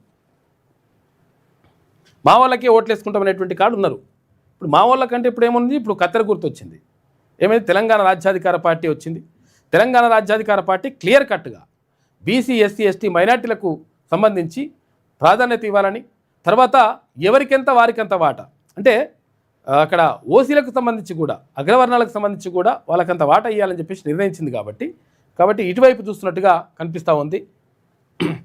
ఈ పరిస్థితుల్లో ఇప్పుడు మొట్టమొదటిసారిగా పార్టీ గుర్తుతోటి ఎన్నికల్లో పోటీలో నిలుస్తామని చెప్పేసి ఆ పార్టీ అధినేత తీర్మాన్ మల్లన్న ప్రకటించిండు. ఈ నేపథ్యంలో మున్సిపల్ ఎన్నికలకు సంబంధించి ఎవరైనా ఆశావాహులు ఉంటే డెఫినెట్గా సంప్రదించి చేసుకోవచ్చు. తర్వాత చాలా చోట్ల నుంచి మొత్తం కూడా మేము చేస్తామనేటువంటి మాట చెప్తా ఉన్నారు, పోటీ చేస్తామనేటువంటి మాట చెప్తా ఉన్నారు. చూద్దాం ఎట్లుంటుందో. దానికి సంబంధించి ఒకవేళ కలవాలనుకుంటే తీర్మాన్ మల్లన్న కలవచ్చు. రిపబ్లిక్ డే రోజే ఎన్నికల షెడ్యూల్ విడుదలయ్యే ఛాన్స్ ఉందంట. నెలాఖరు నుంచే నామినేషన్లు, ఫిబ్రవరి 15 లోపు ఎన్నికల ప్రక్రియ పూర్తవుతుందట. రిజర్వేషన్ల ఖరారుతో మంత్రులు, ఎమ్మెల్యేల ఇండ్ల వద్ద ఆశావాహులు క్యూ కడుతున్నారు. మాకు టికెట్ వస్తుందా అని. అక్కడ గాంధీ భవన్ కాడ, ఇక టీఆర్ఎస్ భవన్ కాడ, బీఆర్ఎస్ భవన్ కాడ, అక్కడ బీజేపీ ఆఫీస్ కాడ. కాబట్టి వాళ్ళు ఎట్లకైనా టికెట్లు మన వర్గాలకు ఇవ్వరని చెప్పేసి ఒక క్లారిటీ ఉన్నప్పుడు డెఫినెట్గా మన వర్గాలకు టికెట్ ఇచ్చేటువంటి పార్టీ ఉన్నదని గుర్తుపెట్టుకుంది అని చెప్పేసి తీర్మానం వలన చెప్తున్నాడు. ప్రచారంలో మంత్రులు, ఏర్పాట్లు, అధికారులు ఉన్నారు. ఫిబ్రవరి 1న అమెరికా నుంచి రానున్న సీఎం, తర్వాత ఆ వెంటనే జిల్లాల బాట పడుతున్నాడు. ప్రచారంలో మంత్రులు, ఏర్పాట్లలో అధికారులు కూడా మునిగిపోయారని చెప్పేసి ఒక వార్త కనిపిస్తూ ఉంది. రాష్ట్ర వ్యాప్తంగా మున్సిపల్ మేనియా మొదలైంది. పట్టణ పోరుకు రంగం సిద్ధం కావడంతో రాజకీయ వాతావరణం ఒక్కసారిగా వేడెక్కింది. వార్డుల వారీగా రిజర్వేషన్లు ఖరారు కావడం, ప్రభుత్వం నుంచి స్పష్టమైన సంకేతాలు రావడంతో ఎన్నికల నిర్వహణకు అధికారులు చకచకా ఏర్పాట్లు చేస్తున్నారు. రిపబ్లిక్ డే అంటే జనవరి 26 రోజు మున్సిపల్ ఎన్నికల షెడ్యూల్ విడుదలయ్యే అవకాశాలు కనిపిస్తున్నాయని తెలుస్తోంది. దానికి తగ్గట్టుగా నెలాఖరు నుంచే నామినేషన్ల స్వీకరణ ప్రక్రియను ప్రారంభించి ఫిబ్రవరి 15 తేదీలోపు పోలింగు, కౌంటింగ్, మొత్తం ఎన్నికల తంతును ముగించేలా రాష్ట్ర ఎన్నికల సంఘం పక్కా ప్రణాళికతోటి ముందుకు పోతుందట. ఒకవైపు అధికార యంత్రాంగం ఎన్నికల నిర్వహణలో నిమగ్నం కాగా, మరోవైపు మంత్రులు అప్పుడే ప్రచార పర్వంలోకి దిగిపోయినరు. మున్సిపల్ ఎలక్షన్ హీట్ మొదలైంది అని చెప్పేసి ఒక వార్త కనిపిస్తూ ఉంది. హీట్ మొదలైంది కానీ బీసీలకు సంబంధించినటువంటి అంశం క్లారిటీ ఇవ్వకపోతే, బీసీలకు సరిగా టికెట్లు కేటాయించకపోతే బరాబర్ పని పడతారు, లెక్క చూపిస్తారు. ఇప్పుడు ఇది అసెంబ్లీ మన సర్పంచ్ ఎన్నికల లెక్క కాదు. ఇది సర్పంచ్ ఎన్నికలలో ఏమైందంటే ఎవరు గెలిచినా మా వాళ్ళు అని చెప్పేసి గుంజుకొచ్చి అని వేసుకుంటారు. ఎందుకంటే పార్టీ గుర్తులేదు కాబట్టి. ఎవరు ఇండిపెండెంట్ అంతా గెలిస్తే కొన్ని వేల మంది సర్పంచులు ఇండిపెండెంట్లు గెలిచిండ్రు. ఇండిపెండెంట్లు గెలిస్తే మా వాళ్ళు అని చెప్పేసి గుంజుకొచ్చుకొని దాంట్లో పార్టీలో కలుపుకున్నది అధికార పార్టీ. కాబట్టి ఇప్పుడు ఇట్లా అట్లున్నది లెక్క. ఇక్కడ ఎన్నికలు ఎట్లా జరుగుతాయి, పార్టీల గుర్తులతో జరుగుతాయి. కాబట్టి ఇప్పుడు లెక్క మారిపోతుంది. ఇరాన్ వైపు యుద్ధ నౌకలు, అమెరికా యుద్ధ విమాన వాహక నౌక యుఎస్ఎస్ అబ్రహాం లింకన్తో పాటు గైడెడ్ మిసైల్తో కూడిన డ్రెస్ట్రాయల్ నౌకలు ఇరాన్ దిశగా కదులుతున్నాయి. దీంతో ఇరాన్పై అమెరికా దాడికి సిద్ధమైందంటూ ఊహాగానాలు వినిపిస్తున్నాయి. చూసుకోయిగా నేను యుద్ధమే అయ్యా, అట్లేముండదు, మేమేం అట్లా శాంతియుతంగా ఉంటా, శాంతి బహుమతి కావాలని చెప్పేసి కోరుతున్నటువంటి ఎవరు అమెరికా అధ్యక్షుడు ట్రంప్ ఇరాన్ మీద దాడి చేయడానికి మొత్తం కూడా అన్ని కూడా రెడీ చేసిందట. అబ్రహాం లింకన్ అనేటువంటి యుద్ధ నౌకను కూడా తీసుకొస్తున్నాడు. నడుస్తున్నది కథ అని మోహరిస్తూ ఉన్నారట. ఇక తిరుపతి లడ్డూకు కల్తీ నెయ్యి కేసులో ఛార్జ్షీట్ దాఖలు చేసిండ్రు. నిన్న తిరుమల శ్రీవారి లడ్డూ ప్రసాదం తయారీకి కల్తీ నెయ్యి సరఫరా చేసిన కేసులో సిట్ నెల్లూరు ఏసీబీ కోర్టులో ఛార్జ్షీట్ దాఖలు చేసింది. ఛార్జ్షీట్లో 24 మందిని నిందితులుగా పేర్కొంది. మరో 12 మందికి సంబంధించి దీనితో సంబంధం ఉన్నట్టుగా కోర్టు అధికారులు చెప్పినట్ట కోర్టుకు. దీంతో మొత్తం మీద కల్తీ నెయ్యి గత ప్రభుత్వం అంటే గతంలో ఏపీలో ఉన్నటువంటి వైఎస్ఆర్సీపీ ప్రభుత్వం, అక్కడ ఈ ప్రభుత్వం హయాంలో ఇక్కడ తిరుపతి లడ్డూలో కల్తీ నెయ్యి, ఇంకా రకరకాల నెయ్యి వాడిననేటువంటి అక్కడ ఆరోపణలు ఉన్నాయి. ఈ ఆరోపణల నేపథ్యంలో నిన్న ఛార్జ్షీట్ దాఖలు చేసిండ్రు పోలీసులు. అందులో 24 మంది పేర్లు ఉంటే తర్వాత ఇంకొక 12 మంది పేర్లు కూడా దీనికి సంబంధం ఉన్నదని చెప్తా ఉన్నారంట. మరి దానికి సంబంధించి విచారణ కొనసాగుతుంది. ఇక రెండో T20లో భారత్ విన్ అయింది నిన్న. టీమిండియా కెప్టెన్ సూర్యకుమార్ యాదవ్ 82 రన్లు వేసి నాట్అవుట్గా నిలిచిండు. చాలా రోజుల తర్వాత తన T20 మార్క్ ఆటను చూపెట్టాడు. ఇషాన్ కిరణ్ 76 రన్లు కూడా చేసి బ్యాట్ జులిపించడంతో శుక్రవారం జరిగినటువంటి రెండో T20లోనూ ఇండియా 7 వికెట్ల తేడాతోటి న్యూజిలాండ్పై గ్రాండ్ విక్టరీ సాధించింది. ఇండియా గెలిచింది నిన్న న్యూజిలాండ్ మీద. చెర్లపల్లి తిరువనంతపురం మధ్య అమృత్ భారత్ ఎక్స్ప్రెస్ ప్రారంభించిండు నిన్న ప్రధాని మోడీ. ప్రతి మంగళవారం చెర్లపల్లి నుంచి, ఇక్కడ చెర్లపల్లి ఉంటుంది కదా, చెర్లపల్లి నుంచి బయలుదేరనున్న ట్రైన్ తెలంగాణ చెర్లపల్లి అంటే ఈడ కూడా చెర్లపల్లి ఉంది, నల్గొండ దగ్గర చెర్లపల్లి కాదు, ఇది హైదరాబాద్ చెర్లపల్లి. ప్రతి మంగళవారం చెర్లపల్లి నుంచి బయలుదేరనున్న ట్రైన్ తెలంగాణ, తర్వాత ఏపీ, తమిళనాడు, కేరళ రాష్ట్రాల్లోని కీలక స్టేషన్లలో స్టాప్స్ ఉంటాయంట. దేశవ్యాప్తంగా అందుబాటులోకి 4 అమృత్ భారత్ ఎక్స్ప్రెస్లు వస్తున్నాయని చెప్పేసి ప్రధాని నిన్న అది ప్రారంభించిండు. తిరువనంతపురంలో, కేరళ తిరువనంతపురంలో మొత్తం కూడా ఇట్లా అభివాదం చేసుకుంటూ పోయాడు. నిన్న అమృత్ భారత్ ఎక్స్ప్రెస్ని ప్రారంభించే దాంట్లో భాగంగా పబ్లిక్ తోటి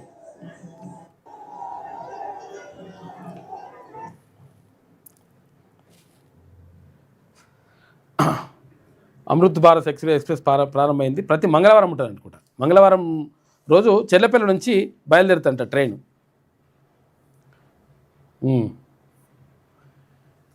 ఆరోపణలపై ఆధారాలు ఇవ్వండి, ఆర్ఎస్ ప్రవీణ్ కుమార్కు సజ్జనార్ నోటీసులు ఇచ్చిండట. 2 రోజుల్లో స్పందించకపోతే క్రిమినల్ కేసు పెడతామని చెప్పేసి వార్నింగ్ ఇచ్చిండు. ఇప్పుడు 7 కేసులకు సంబంధించినటువంటి విషయాలలో ఆరోపించిండు. అక్కడ ఐపీఎస్ ఆఫీసర్గా, గతంలో ఐపీఎస్ ఆఫీసర్గా పనిచేసినటువంటి ఎవరు, ఆర్ఎస్ ప్రవీణ్ కుమార్. అయితే ఆర్ఎస్ ప్రవీణ్ కుమార్ ఆరోపించడంతో నిజంగా మరి 7 కేసులలో కథ ఏందో అసలు యాక్చువల్గా నిజంగా ఉన్నాయా, దానికి సంబంధించిన ఆధారాలు నీ దగ్గర ఉన్నాయా అని చెప్పేసి ఇవ్వాలి, ఇవ్వకపోతే క్రిమినల్ కేసులు పెడతా అంటున్నాడు సజ్జనారు సిపి. ఖమ్మంలో మిర్చి రేట్లపై నమ్మించి మోసం, రేటు భారీగా పెరిగినట్టు మీడియాలో వ్యాపారులు ప్రచారం చేసినట్టు. ఈ లంగకోతలు చూసుకో ఎట్లుండదు లెక్క. పెరిగింది రేటు పెరిగింది బాగా, ఖమ్మం మార్కెట్లో బాగా రేటు ఉంది అనగానే అందరు తీసుకుపోయి ఖమ్మం మార్కెట్లో వేసిన తర్వాత మళ్ళీ తీసుకోవడం కష్టంగా, ట్రాన్స్పోర్టేషన్ అంతా కూడా ఇబ్బంది ఉంటుంది కదా, వేరే జిల్లాల నుంచి కూడా తీసుకొచ్చి ఆడ వేసిన తర్వాత దాన్ని రేటు దించేసి ఇంతనే ఉంటుంది లేకపోతే లేదని చెప్పిరట. దీంతో పాపం రైతులు నష్టపోయినరు, రైతులు ఆందోళనకు దిగిండ్రు. అక్కడ రేటు భారీగా పెరిగినట్టు మీడియాలో వ్యాపారులు ప్రచారం చేసిరు. మార్కెట్కు పంట తీసుకురాగానే ఒక్కసారిగా 1100 రూపాయలు తగ్గించారు. జెండా పాట 20,100 రూపాయలు పెట్టి 17,000కి మించి కొనలేదంట. చూసుకోగా జెండా పాట పెట్టిందేమో ఒకటోసారి, రెండోసారి, మూడోసారి సర్కారు పాట 20,100 అని పెట్టిరు. లాస్ట్కి వస్తే 17,000 కూడా రాలేదట. 3 గంటల పాటు మార్కెట్లో ఆందోళన చేసిండ్రు అక్కడ రైతులు, మిర్చి రైతులు పాపం. ఇక టెక్స్టైల్ షట్ డౌన్, ఫ్యాక్టరీలు మూతపడుతున్నాయని చెప్పేసి రాహుల్ గాంధీ అంటున్నాడు. అమెరికా టారిఫ్లతో ఈ రంగం దెబ్బతిన్నది, ప్రధాని మోడీ పట్టించుకోవడం లేదని చెప్పేసి ఫైర్ అయ్యిండు రాహుల్ గాంధీ. టెక్స్టైల్ రంగం మొత్తం కూడా దెబ్బతినిపోతుంది, తర్వాత దీనికి సంబంధించి ఎవరు పట్టించుకోవట్లేదని చెప్పేసి అంటా ఉన్నాడు.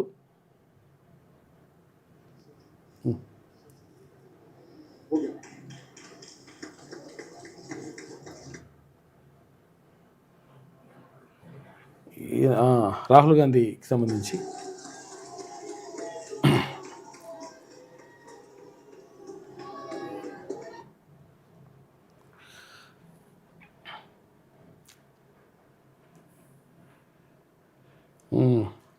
ఇది ఇట్లా ఉంటే ఇక 8 ఆప్షన్ చుట్టే ఎంక్వైరీ నడుస్తుందట. 8 ఆప్షన్ ధరణిలో 8 ఆప్షన్ ఎప్పుడు చేసిరు? రాత్రి 12 గంటలకు, 1 గంటకు, 2 గంటలకు కూడా చేసిన ఆఫీసర్లు. ఒక్కొక్కరు నిజంగా తీసుకొచ్చి తొక్కరు నా కొడుకుల్ని. నిజంగా పనిచేయరు అంటేనేమో ఎవడు చేయడు. ఇలా ఆమ్యామ్యాలు ముట్టి తర్వాత మొత్తం అవకతవకలు చేసిర్రు, ఆగం చేయరు, నాశనం చేయరు అంటే రాత్రి 1 గంటకు, 2 గంటలకు పనిచేసారు అనమాట గతంలో. దానిపైన ఎంక్వైరీ నడుస్తున్నది. అంటే 8 ఆప్షన్ తోటి ఏం చేసిండ్రు? ప్రభుత్వ భూములు ప్రైవేట్ చేసిరు, ప్రైవేట్ భూములు ప్రభుత్వం చేసిరు, ఇష్టం వచ్చినట్టుగా ఆడుకున్నారు లంగ కొడుకులు. మొత్తం కూడా ఇష్టం వచ్చినట్టు లక్షల కోట్ల రూపాయలు చేతులు మారిపోయినాయి. భూములు కూడా లక్షల ఎకరాలు ప్రభుత్వ భూముల నుంచి మాయమైపోయినాయి. తర్వాత పేదల భూములు ప్రభుత్వ భూములుగా రికార్డ్ అయిపోయినాయి. దీంతో చాలా ఇబ్బందులు పడ్డారు రైతులు. దానికి సంబంధించి ఎంక్వైరీ నడుస్తూ ఉంది. నడవడం కాదు, ఒక్కొక్కరిని తీసుకొచ్చి తొక్కాలి కొడుకుల్ని. జనగామలో బయటపడ్డ అక్రమ చలనాల వ్యవహారంతో కదులుతున్న డొంక. ధరణి బ్యాక్ ఎండ్లోనూ నంబర్ల ట్యాంపరింగ్ జరిగిందనే అనుమానాలు ఉన్నాయట సుస్కోయిగా. చిన్న ఛార్జీలకు లాకు, భారీ చెల్లింపులకు ఎడిట్ ఉండడంతో అక్రమార్కులకు ఛాన్స్ ఉందంట. కేటగిరీని మార్చి ప్రభుత్వ ఆదాయం మళ్లించారా అనే కోణంలో హై లెవెల్ కమిటీ దర్యాప్తు చేస్తుంది. జనరేట్ అయినటువంటి చలానా ఎంత, ఖజానాకు చేరింది ఎంత? 1000 రూపాయలు కట్టి ₹1,00,000 వేసిరట. ₹1,00,000 రైతు దగ్గర వసూలు చేసిరు, 1000 రూపాయలేమో ప్రభుత్వానికి పంపించేసిరు. 99,000 వాడు మింగిండు. ఇంకో ఇటువంటి కథలు అనమాట. జనరేట్ అయినటువంటి చలనా ఎంత, ఖజానాకు చేరింది ఎంత, ఆన్లైన్ లెక్కల్లో ఉన్నదెంత అని ఆరాధిస్తున్నట. దాదాపు 5,000 కోట్ల రూపాయల విలువైన 52 లక్షల లావాదేవీలపైన జల్లెడ పడుతున్నట. ప్రభుత్వ ఖజానాకు చేరాల్సినటువంటి సొమ్మును టెర్రాసిస్ సంస్థతో ఎవరైనా దారి మళ్లించారా? ధరణి సాఫ్ట్వేర్లోని బ్యాక్ ఎండ్ సాఫ్ట్వేర్ కోడింగ్లో కేటగిరీని మార్చడం ద్వారా చేతివాటం ప్రదర్శించారా అనే కోణంలో ప్రభుత్వం నియమించిన హై లెవెల్ కమిటీ దర్యాప్తు చేస్తుంది. ధరణి వచ్చినప్పటి నుంచి అసలు ఎంత చలానా జనరేట్ చేశారు, క్షేత్రస్థాయిలో రైతులు ఎంత కట్టారు, ఆన్లైన్ రికార్డులో ఎంత చూపించారు, కేటగిరీ ల్యాండ్ వాల్యూ ఏమైనా మార్చారా అన్న అంశాలపైన లోతుగానే విచారణ చేస్తున్నట. కోడింగ్ ముసుగులో కన్న వేసిండ్రా. గత ప్రభుత్వ హయాంలో ప్రతిష్టాత్మకంగా తెచ్చిన ధరణి పోర్టల్ నిర్వహణ బాధ్యతలు చేపట్టిన టెర్రాసిస్ సంస్థ కార్యకలాపాలపై ఇప్పుడు అనుమానాలు వ్యక్తమవుతున్నాయి. అర్థం కాని సాంకేతికతను అడ్డం పెట్టుకొని బ్యాక్ ఎండ్లో డెవలపర్స్ సాయంతో కోడింగ్లోనే నెంబర్స్ ఏమైనా ట్యాంపరింగ్ చేశారా అనే కోణంలో కూడా విచారణ వేగవంతమైంది. సాధారణంగా సాఫ్ట్వేర్ ఆటోమేషన్లో జరగాల్సిన లెక్కలకు వాస్తవంగా జరిగిన లావాదేవీలకు పొంతన ఉందా లేదా అని వెరిఫై చేస్తున్నట. కేవలం టెక్నికల్ గ్లిచ్ పేరుతో సరిపెట్టకుండా ఇది ఉద్దేశపూర్వకంగా చేసిన డిజిటల్ దోపిడీనా అనే దిశగా ఎంక్వైరీ సాగుతుంది. ఇక రైతుల నుంచి వసూలు చేసిన సొమ్ము ప్రభుత్వ ఖజానాకు చేరకుండా మధ్యలోనే మాయమైందా, కోడింగ్ దశలోనే సంఖ్యలకు తారుమారు చేసి నిధులు దారి మళ్లించారా అని హై లెవెల్ కమిటీ కూడా ఆరాధిస్తుందంట. దీనికి సంబంధించి నడుస్తుంది. మరి ఏం నడుస్తుంది, ఎంతవరకు వస్తుందో చూడాలి. మరి ఇది వెలుగులో ఉన్నటువంటి ప్రధాన కథనాలు. అయితే ఒకసారి విజయక్రాంతి చూద్దాం. వదల బొమ్మాలి వదల అంటుందట. సింగరేణి బొగ్గు స్కామ్ పార్ట్ 2, సోలార్ స్కామ్, ఇవన్నీ కూడా అవుతున్నాయి, నడుస్తున్నాయి. రామగుండంలో 540 కోట్ల రూపాయల టెండర్ అయిన వారికే కట్టబెట్టారు. సింగరేణి నెత్తిన 200 కోట్ల రూపాయలు అదనం. 107 మెగావాట్ల 3 సోలార్ ప్లాంట్లకు సింగిల్ టెండర్. ఎంఎస్ఎంఈలకు కాదని గోల్టీ సోలార్ పవర్ కన్సార్షియంకు అప్పగింత. 3 కోట్ల రూపాయలు అయ్యేదానికి 5,40,00,000 రూపాయలు తీసుకురట, చెల్లించిరట. సైట్ విజిట్ సర్టిఫికెట్ నిబంధనల్లో మార్పు. సీఎం రేవంత్ బావమరిది సృజన్ రెడ్డి కోసమే సింగరేణిలో కుంభకోణాలు అని చెప్పేసి వివరాలు వెల్లడించిండు మాజీ మంత్రి హరీష్ రావు. ఇక్కడ ఏం జరిగింది అసలు యాక్చువల్గా ఏది, ఇక్కడ నైని బొగ్గు బ్లాక్లకు సంబంధించి మొత్తం కూడా అంటే సైట్ విజిట్ పేరుతోటి, అంటే మీరు ఒకవేళ ఇక్కడ అది వేయాలనుకుంటారు కదా, టెండర్ వేయాలనుకుంటారు కదా, టెండర్ వేయాలనుకుంటే సైట్ విజిట్ ఉండాలి. సైట్ విజిట్ చేసినామంటే పోయి చూసి వస్తారు, అందరూ కూడా చూసి వస్తారు. కానీ సైట్ విజిట్ సర్టిఫికెట్ ఉండాలి. ఈ సైట్ విజిట్ సర్టిఫికెట్ ఎవరికి ఇస్తారు అంటే ఫలానా చెప్పిన వాళ్ళకే ఇసుకుంటారట, వాళ్ళకే మంత్రులు చెప్పిన వాళ్ళకు ఈ సైట్ విజిట్ సర్టిఫికెట్ ఇస్తే ఇక వాళ్ళే అందులో అర్హులుగా ఉంటారు. మిగతా వాళ్ళు ఇంకేద్దాం అనుకున్నా కానీ అర్హులు ఉండరు. దాంతో నష్టం జరుగుతూ ఉంది. దీంతో నిజంగా వేయాల్సిన వాళ్ళు వేయకుండా ఎవరికి దక్కాలనో వాళ్ళకి దక్కించేటట్టుగా ప్లాన్లు చేస్తారు అనేటువంటి ఆరోపణలు ఉన్నాయి. హరీష్ రావు చేస్తూ ఉన్నాడు. సీఎం బావమరిది సృజన్ రెడ్డి కోసమే సింగరేణిలో కుంభకోణాలు జరుగుతున్నాయని చెప్పేసి ఆయన అంటున్నాడు. ఇక సిట్టింగ్ జడ్జి లేదా సిబిఐతో కేంద్ర మంత్రి కిషన్ రెడ్డి విచారణ జరిపించాలని చెప్పేసి డిమాండ్ చేస్తున్నాడు ఎవరు, హరీష్ రావు. ఇక ఎక్స్పోజింగ్ స్కామ్ అని చెప్పేసి సింగరేణిలో ఎక్స్పోజింగ్ కోసం జిలెటిక్ స్టిక్స్ వాడతారని ఆ జిలెటిక్ స్టిక్స్ కొనుగోలులో 30% రేటు అదనంగా పెట్టి కొంటున్నట. ఇదేదో కథ. మొత్తం మీద అన్ని సింగరేణి సిరుల గని, అది అప్పుడు సృజన్ గని అని చెప్పేసి హరీష్ రావు ఆరోపిస్తున్నాడు. ఏందో మరి దీన్ని ఎంక్వైరీ చేస్తే తేలుతుంది. సైట్ విజిట్ మతలబేంటి, ఇక సిఎస్ఆర్ నిధులు ఎలా ఖర్చు చేశారు, నైని బొగ్గు టెండర్లపై టెక్నికల్ కమిటీ విచారణ ప్రారంభించింది. ఒక్కో అంశం వారీగా ఫైళ్ల పరిశీలన, జీఎం కార్యాలయాల నుంచి ఫైళ్లు తెప్పిస్తున్న సింగరేణి అధికారులు అవసరమైతే ఇవాళ కొత్తగూడెం కార్యాలయం సందర్శిస్తారట. అంటే 3 రోజుల పాటు అదేది మొత్తం ఎంక్వైరీ చేయాలని చెప్పేసి కేంద్రం ఒక కమిటీని వేసి ఆ కమిటీని పంపించేసింది. పంపిస్తే నిన్న ఇయ్యాల రేపు 3 రోజులు ఉంటాయి అనుకుంటా. ఈ 3 రోజులు మొత్తం కూడా ఎంక్వైరీ చేస్తున్నారంట. నిజంగా అసలు యాక్చువల్గా ఈ టెండర్ల అంశం ఏంది, నిజంగా ఇందులో అవకతవకలు జరిగినాయా, జరిగితే ఎవరు చేసిండ్రు, ఎవరి కోసం చేసిండ్రు, ఎవరి ప్రయోజనాల కోసం ఎవరు ప్రయత్నం చేసిండ్రు, ఇవన్నీ అంశాలు తేల్చడానికి ప్రయత్నం చేస్తున్నట్టుగా తెలుస్తూ ఉంది. మొత్తమే అందులో భాగంగా వాళ్ళు వచ్చేసిండ్రు ఎంక్వైరీ అధికారులు. సైట్ విజిట్ అనేటువంటి ఒక నిబంధన ఎందుకు పెట్టిండ్రు? సైట్ విజిట్ అంటే ఏంటిది, పోయి చూసి రావాలట. సింగరేణి గనులు ఎట్లున్నాయి ఏం కథ చూసి వచ్చిన తర్వాత టెండర్లు వేయాలట. మరి చూసి రాలంటే అందరూ చూసి వస్తారు, కానీ సర్టిఫికేట్ ఇయ్యారు కదా, అట్లుంటుందంట లెక్క. దొంగలు దొరికారు, సింగరేణి కుంభకోణంపై ఉలుకు పలుకు లేదు, లీకులకు బాధ్యులు ఎవరు, టైంపాస్ చేయడం తప్ప సిట్ విచారణలో విషయం ఏమీ లేదు, బీఆర్ఎస్ వర్కింగ్ ప్రెసిడెంట్ కేటీఆర్ అంటుండు. మరి టైంపాసే చేస్తున్నట్టు సిట్ అధికారులు మీరు చూసుకోరు, మరిగా టైంపాస్ చేస్తున్నారా నిజంగానే ఎంక్వైరీ చేస్తున్నారా? మరి చూడురి, కేటీ రామారావు మీ మీదనే ఆరోపిస్తున్నాడు, మిమ్మల్ని క్వశ్చన్ వేసినట్టుగా ఒకసారి చూసుకోరు. మరి ఎలక్ట్రోల్ బాండ్లపై సిట్ ప్రశ్నలు 7 గంటల పాటు కేటీఆర్ సుదీర్ఘ విచారణ, జూబ్లీహిల్స్ పిఎస్ వద్ద ఉద్రిక్తత ఉంది అని చెప్పేసి ఒక వార్త. పుట్టిన మట్టి సాక్షిగా ఏ తప్పు చేయలేదు, 7-8 ఏళ్లుగా నా వ్యక్తిత్వ హననం, డ్రగ్స్ కేసుల్లో హీరోయిన్లతో సంబంధాలున్నాయని ఇరికించే ప్రయత్నం, ఇటు ప్రభుత్వ అసమర్థతను ప్రశ్నిస్తూనే ఉంటామని చెప్పేసి బీఆర్ఎస్ నేత కేటీఆర్ అంటున్నాడు.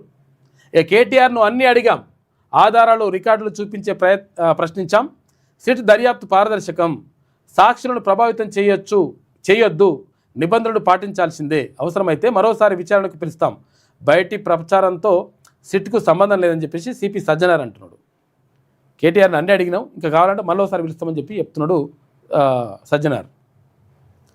ఇక దొడ్డు బియ్యం ఎలకల పాలట, మొక్కిపోతున్న 1.15 లక్షల మెట్రిక్ టన్నులు 9 నెలలుగా పట్టించుకొని ప్రభుత్వ యంత్రాంగం అని లేచి గోడౌన్లు లేచి పెట్టిరు. గోడౌన్లు వేస్తే ముక్కిపోతున్నాయి, తర్వాత ఎలకలు కొడుతున్నాయట సంచులని. వేలం వేస్తే ఖజానాకు ₹1,00,00,000 ఆదాయం, ఇప్పటికైనా స్పందించకుంటే సముద్రం పాలే, తీసుకొని సముద్రంలో పోయాల్సిందే, బియ్యం వెనక్కి తీసుకోవాలని రేషన్ డీలర్లు విజ్ఞప్తి చేస్తున్నారట ముక్కిపోతున్న బియ్యాన్ని. ఇక WHOకు అమెరికా బై చెప్పింది, WHOలో ఉండదని చెప్పేసి, వరల్డ్ హెల్త్ ఆర్గనైజేషన్లో మేము ఉండమని చెప్పేసి బయటకు వచ్చేసింది అమెరికా. కోవిడ్ కట్టడిలో విఫలమైందని అగ్రరాజ్యం సాకి చెప్తుంది. ఏదో వంక చెప్పాలి కదా, ఏదన్నా ఒకటి అట్లా వంక చెప్తా ఉందంట. బకాయి పడిన ₹2,382 కోట్ల చెల్లింపునకు ససేమిరా అంటుంది. బకాయి అంటే ఇయ్య అంటుందట. చెర్లపల్లి అమృత్ భారత్ ఎక్స్ప్రెస్కు రైట్ త్రివేంద్రం నుంచి జెండా ఊపి ప్రారంభించిండు ప్రధాని మోడీ. మరో 2 అమృత్ భారత్ ఎక్స్ప్రెస్లు, ఒక ప్యాసింజర్ కూడా నిన్న ప్రారంభించిండు ప్రధాని మోడీ. మేడారం జాతరకు ₹3,70,00,000 ఇస్తున్నట్టుగా కేంద్ర ప్రభుత్వం ప్రకటించింది. కేంద్ర మంత్రి కిషన్ రెడ్డి చెప్తా ఉన్నాడు. 3 కోట్లుగా ఇక బతుకుపోయినట్టు ఏ మూలకు సరిపోతాయో. ఇప్పుడు చిన్న ఎగ్జాంపుల్, 2 కోట్ల మంది భక్తులు వస్తేనే అంటున్నారు. 2 కోట్ల మంది భక్తులు వచ్చేటువంటి జాతరకు ₹3,70,00,000 ఇస్తున్నట్టు ఎంత అన్నట్టు లెక్క? మనిషి ₹2 కూడా రావు. 4 కోట్లు ఇస్తే మనిషి ₹2 వస్తుండే. ఏది భక్తుల మీద ఖర్చు పెట్టేటువంటి ఖర్చు, కేంద్ర ప్రభుత్వం ఇస్తున్నటువంటి ఖర్చు 4 కోట్లు అయితే, ఒకవేళ 4 కోట్లు అయితే 2 కోట్ల మంది భక్తులు వస్తే మనిషి ₹2 దో రూపాయి ఇస్తుందట ఏది కేంద్ర ప్రభుత్వం. దాన్ని గొప్పగా చెప్తున్నా ఉన్నారు కేంద్ర మంత్రి కిషన్ రెడ్డి గారు. 2 కోట్ల మంది భక్తులు వచ్చేటువంటి జాతరకు ₹3,70,00,000 ఇస్తున్నామని చెప్తున్నారు. నిధులు విడుదల చేసిన కేంద్రం 4 రోజుల పాటు 30 ప్రత్యేక రైళ్లు ఏర్పాటు చేస్తున్నామని చెప్పేసి కేంద్ర మంత్రి కిషన్ రెడ్డి అంటున్నాడు. ఇక పల్లా వర్సెస్ ప్రతాప్ రెడ్డి, మంత్రి సీతక్క జనగామ పర్యటనలో ఉద్రిక్తత, కాంగ్రెస్ బీఆర్ఎస్ వర్గాల మధ్య తోపులాట, ఎమ్మెల్యే పల్లాతో మాజీ ఎమ్మెల్యే కొమ్మూరి ప్రశాంత్ రెడ్డి అని రాసిడా ప్రతాప్ రెడ్డి, కొమ్మూరి ప్రతాప్ రెడ్డి వాగ్వివాదం అని చెప్పేసి ఇద్దరు నువ్వెంత అని నూక్కున్నారట, ఇట్లా నెట్టేసుకున్నారట. ఎమ్మెల్యే పల్లాపైకి దూసుకెళ్తున్న కాంగ్రెస్ నేతలు అని చెప్పేసి ఇక్కడ, ఎమ్మెల్యేపై పల్లా వైపు దూసుకొస్తున్న కాంగ్రెస్ నేత కొమ్మూరి ప్రతాప్ రెడ్డి అని చెప్పేసి ఇక్కడ. తూకితే మైకితే అనుకున్నారట. నేను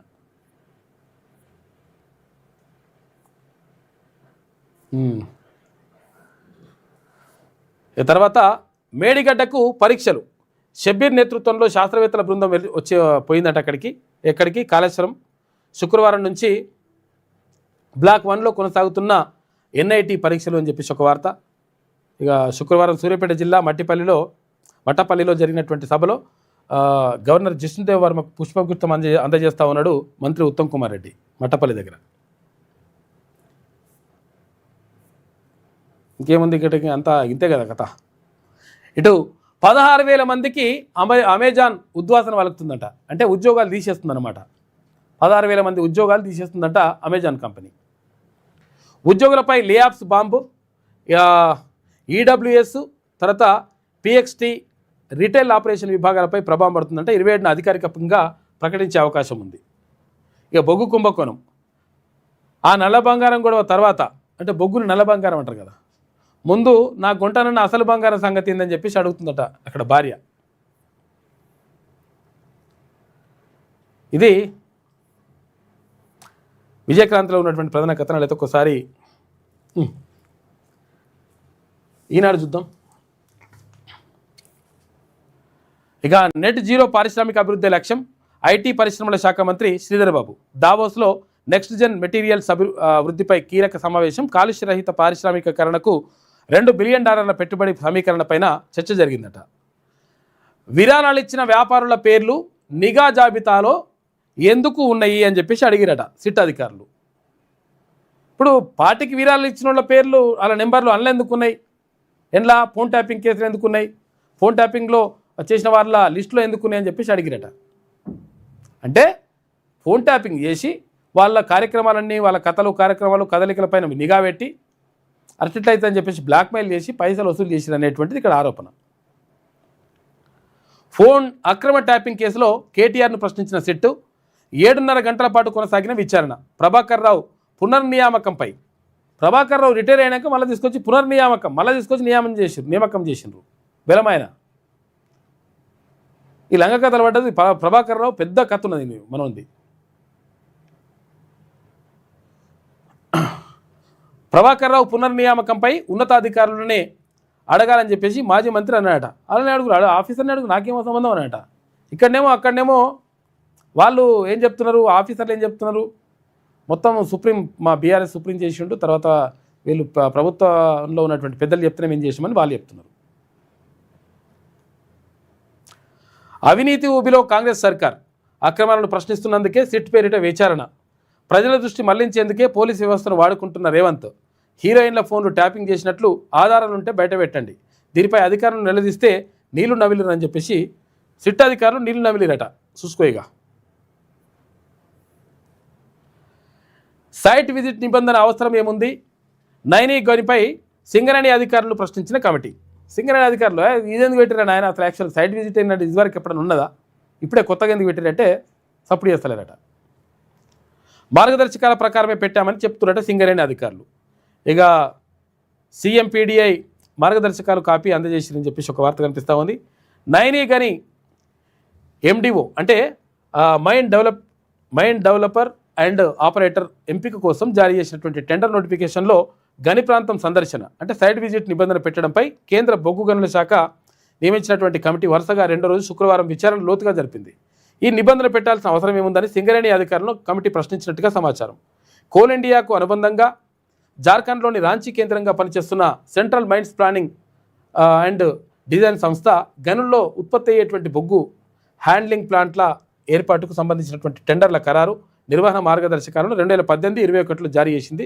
దీనికి సంబంధించి అట్టెట్లా మీ నిబంధన ఎందుకు పెట్టారా నాయన అని చెప్పేసి అడిగితే సపోర్ట్ చేస్తలేరట.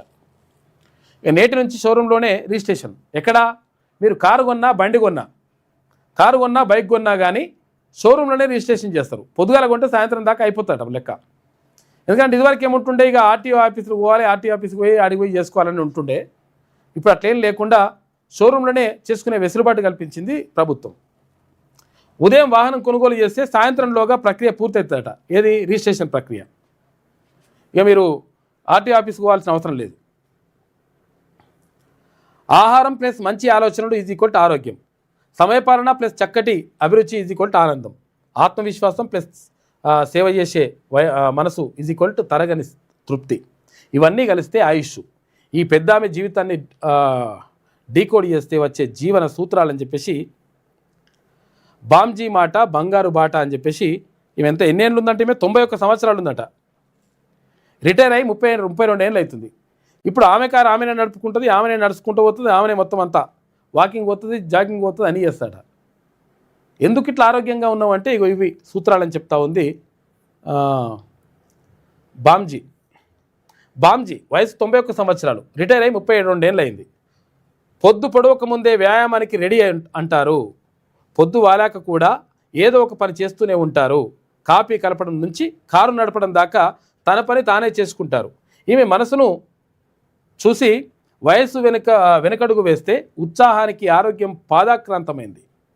30 దాటితేనే బీపీ, 40 దగ్గర పడగానే షుగరు, 50 నిండకుండానే గుండె జబ్బులు దండెత్తుతున్నటువంటి ఈ కాలంలో ఆమె జీవితం ఒక మంచి పాఠం అని చెప్పేసి ఆమె అలవాట్లేంది అసలు ఏంది. పొద్దున్న 5:30కు లేస్తాంట ఆమె. ఉదయం 5:30కు నిద్ర లేస్తా అంటుంది ఆమె. అరగంట పాటు వ్యాయామం చేస్తా, ఉదయం 7ంటికి అల్పాహారం అంటే టిఫిన్ చేస్తాట. సగం తిన్న తర్వాత 20 నిమిషాలకు మళ్ళీ ఇంకా సగం తింటుందంట. సమతుల ఆహారం తినడం, పనిలో నిమగ్నమై బుర్రకు పదును పెట్టడం ఆరోగ్యానికి చోదక శక్తులు. ఇటు పనిపై ధ్యాస ఉన్నప్పుడు, వేరే ఆలోచనలు చుట్టుముట్టి శక్తిహీనం చేయనప్పుడు మనకే ఏ డోకా ఉండదు. హైదరాబాద్లోని జాతీయ పోషకాహార పరిశోధన సంస్థలో డైరెక్టర్ హోదాలో పనిచేసి పదవి విరమణ చేసి మహతాబ్ ఎస్ బామ్జీ వయసు ఓ సంఖ్య అంటే 91 ఏళ్ళ ఉన్నది. అది సంకల్పానికి అడ్డు కాదని పదే నిరూపిస్తున్నారు. ఇప్పటి వరకు తన రంగంలో 26 జాతీయ అంతర్జాతీయ పురస్కారాలు పొందినటువంటి ఈమె ఇప్పటికీ ఏదో ఒక సేవా కార్యక్రమంలో భాగస్వామి అవుతుంటారు. ఉద్యోగానికి ఫుల్ స్టాప్ పెట్టి 3 దశాబ్దాలైన 30 ఏళ్ళు అయిందట ఆమె, 32 ఏళ్ళు అయిందట ఆమె రిటైర్ అయ్యి. పోషకాహారం విలువలను తెలిపే కార్యక్రమాలను నిరంతరం నిర్వహిస్తూనే ఉన్నారు. ఇటీవల హ్యూమన్ న్యూట్రిషన్ పుస్తకం 5వ పునర్ముద్రణకు సంపాదకురాలుగా వ్యవహరించారు. ఎలా ఈ విజయాలు, అసలు ఏంటి మీ ఆరోగ్య రహస్యం అని చెప్పేసి అందరు అడిగితే ఇవన్నీ విషయాలు చెప్తా ఉందంట బామ్జీ మాట. బామ్మ మాట బంగారు బాట అంటారు కదా, అట్లా. ఇది ఈనాడులో ఉన్నటువంటి ప్రధాన కథనాలు. అయితే ఒకసారి ఆంధ్రజ్యోతి చూద్దాం. ఆ 7 కేసులేవో తెలియజేయండి. 7 కేసులు ఉన్నాయని చెప్పేసి అంటున్నారు ఆర్ఎస్ ప్రవీణ్ కుమార్ గారు. కాబట్టి ఆ 7 కేసులు ఎందుకు చెప్పు అని చెప్పేసి అడుగుతున్నాడు సజ్జనార్ సిపి. లేదంటే చట్టపరమైన చర్యలు, నాపై నిరాధార ఆరోపణలు, సిట్ ప్రతిష్టను విశ్వసనీయతను దెబ్బతీసి దర్యాప్తును ప్రభావితం చేసేందుకే ఈ వ్యాఖ్యలు. ఆర్ఎస్ ప్రవీణ్ కుమార్కు సజ్జనార్ నోటీసులు ఇచ్చిందట. మాజీ ఎమ్మెల్యే మెతుకు ఆనంద్కు స్పీకర్ లీగల్ నోటీసులు పంపించిందట. ఇక్కడ ఏది వికారాబాద్ మాజీ ఎమ్మెల్యేకు అసత్య ఆరోపణలతో తన ప్రతిష్టకు భంగం కలిగించాలని స్పీకర్ గడ్డం ప్రసాద్ కుమార్ మండిపాటు. 10 కోట్ల రూపాయల పరిహారం చెల్లించాలని, వారంలో బహిరంగ క్షమాపణ చెప్పాలని డిమాండ్ చేస్తున్నాడు. లేని పక్షంలో చట్ట ప్రకారం చర్యలు తీసుకుంటామని చెప్పేసి స్పీకర్ హెచ్చరించాడు. కోట్ల రూపాయల బాండ్లు ఎలా వచ్చాయి? ఫోన్ ట్యాపింగ్ చేసి బెదిరించారా? కేటీఆర్ను ప్రశ్నించింది సిట్ అధికారులు. ఇక ట్యాపింగ్ జాబితా, బీఆర్ఎస్కు వచ్చిన ఎలక్ట్రోల్ బాండ్లను ముందు పెట్టి ప్రశ్నలు అడిగిరట. సంధ్యా కన్వెన్షన్ యజమాని శ్రీధర్రావు సహా పలువురు వాంగ్మూలాల ప్రస్తావన. ఇక వార్ రూమ్స్ పేరిట అక్రమ్ ఫోన్ ట్యాపింగ్ ఎందుకు చేశారు? అది నేరమవుతుందని తెలియదా? మీ సన్నిహితుల ఫోన్లు ట్యాపింగ్ అయ్యాయనే విషయం మీకు తెలుసా? మీ సన్నిహితులు అంటే అలా చెల్లె ఫోన్ కూడా. ఫోన్ నెంబర్లు ఎంపిక పెద్ద ఆయన అంటే కేసీఆర్ అయినా 7 గంటల పాటు విచారణ, అవసరమైతే మరోసారి రావాలని చెప్పేసి సిట్టి చెప్పింది. నా వ్యక్తిత్వ హననానికి కుట్ర, సంబంధం లేని అంశాల్లోకి లాగుతున్నారు, హీరోయిన్లతో సంబంధాలను దుష్ప్రచారం చేస్తున్నారు. కేటీఆర్ ఆగ్రహం వ్యక్తం చేసినట్టు తన ప్రశ్నలకు సిట్ అధికారులు నీళ్లు నవిలిరని చెప్పేసి ఈయననే ఇదోటి పైన ఈయననే సిట్ అధికారులను అడిగినట్టుగా, సిట్ అధికారులు ఈయనకే భయపడ్డట్టుగా ఇట్లా కనిపిస్తూ ఉంది. మంది కొంపల ముంచి వ్యక్తిత్వ హననం గురించి మాట్లాడతారా అని చెప్పేసి కేంద్ర మంత్రి కిషన్ రెడ్డి అంటుండు కేటీఆర్ని. ఇక సోలార్ స్కామ్ల కాంగ్రెస్ అని చెప్పేసి హరీష్ రావు అంటుండు. సౌర విద్యుత్ టెండర్లలో భారీ స్కామ్, తమ వారి కోసం 3 ప్లాంట్లను కలిపి 107 మెగావాట్లతో ఒకే టెండర్. 1 మెగావాట్ ఉత్పత్తికి 3,50,00,000 రూపాయలు. వీళ్ళు ఇచ్చింది 5,40,00,000 రూపాయలు. మరో 67 మెగావాట్ల ప్లాంట్లోనూ స్కామ్ జరిగింది. సీఎం బావమరిది సృజన్ రెడ్డితో ఒప్పందం. ఒప్పందం కుదరక టెండర్ ప్రక్రియ 7 సార్లు వాయిదా వేసిరట. సృజన్ రెడ్డి గనిగా సింగరేణి చట్టాన్ని అతిక్రమిస్తున్న పోలీసుల్ని వదలమని చెప్పేసి హరీష్ రావు అంటున్నాడు. ఇక సింగరేణిపై కేంద్రం గురిపెట్టింది. తమ తరఫున ఉండే డైరెక్టర్ల సంఖ్యను పెంచేందుకు సన్నాహాలు చేస్తుందంట. తద్వారా సంస్థపై నిర్ణయాధికారాలు. ఇటు సింగరేణి ఆర్థిక పరిస్థితి దెబ్బతినడం, గనుల టెండర్ల వివాదాలతోటే ఫోకస్. ఇక ఇవాళ రేపు కోల్బెల్ట్ ప్రాంతంలో కేంద్ర మంత్రి కిషన్ రెడ్డి పర్యటిస్తూ ఉన్నారు. నైనీ టెండర్ల వ్యవహారంపై సింగరేణిలో కేంద్ర కమిటీ ఆరాధిస్తుందట. ఏం జరిగింది, ఏం కథ అనేది. కొత్త రుణాల సొమ్ము పాత అప్పులకే సరి అంట.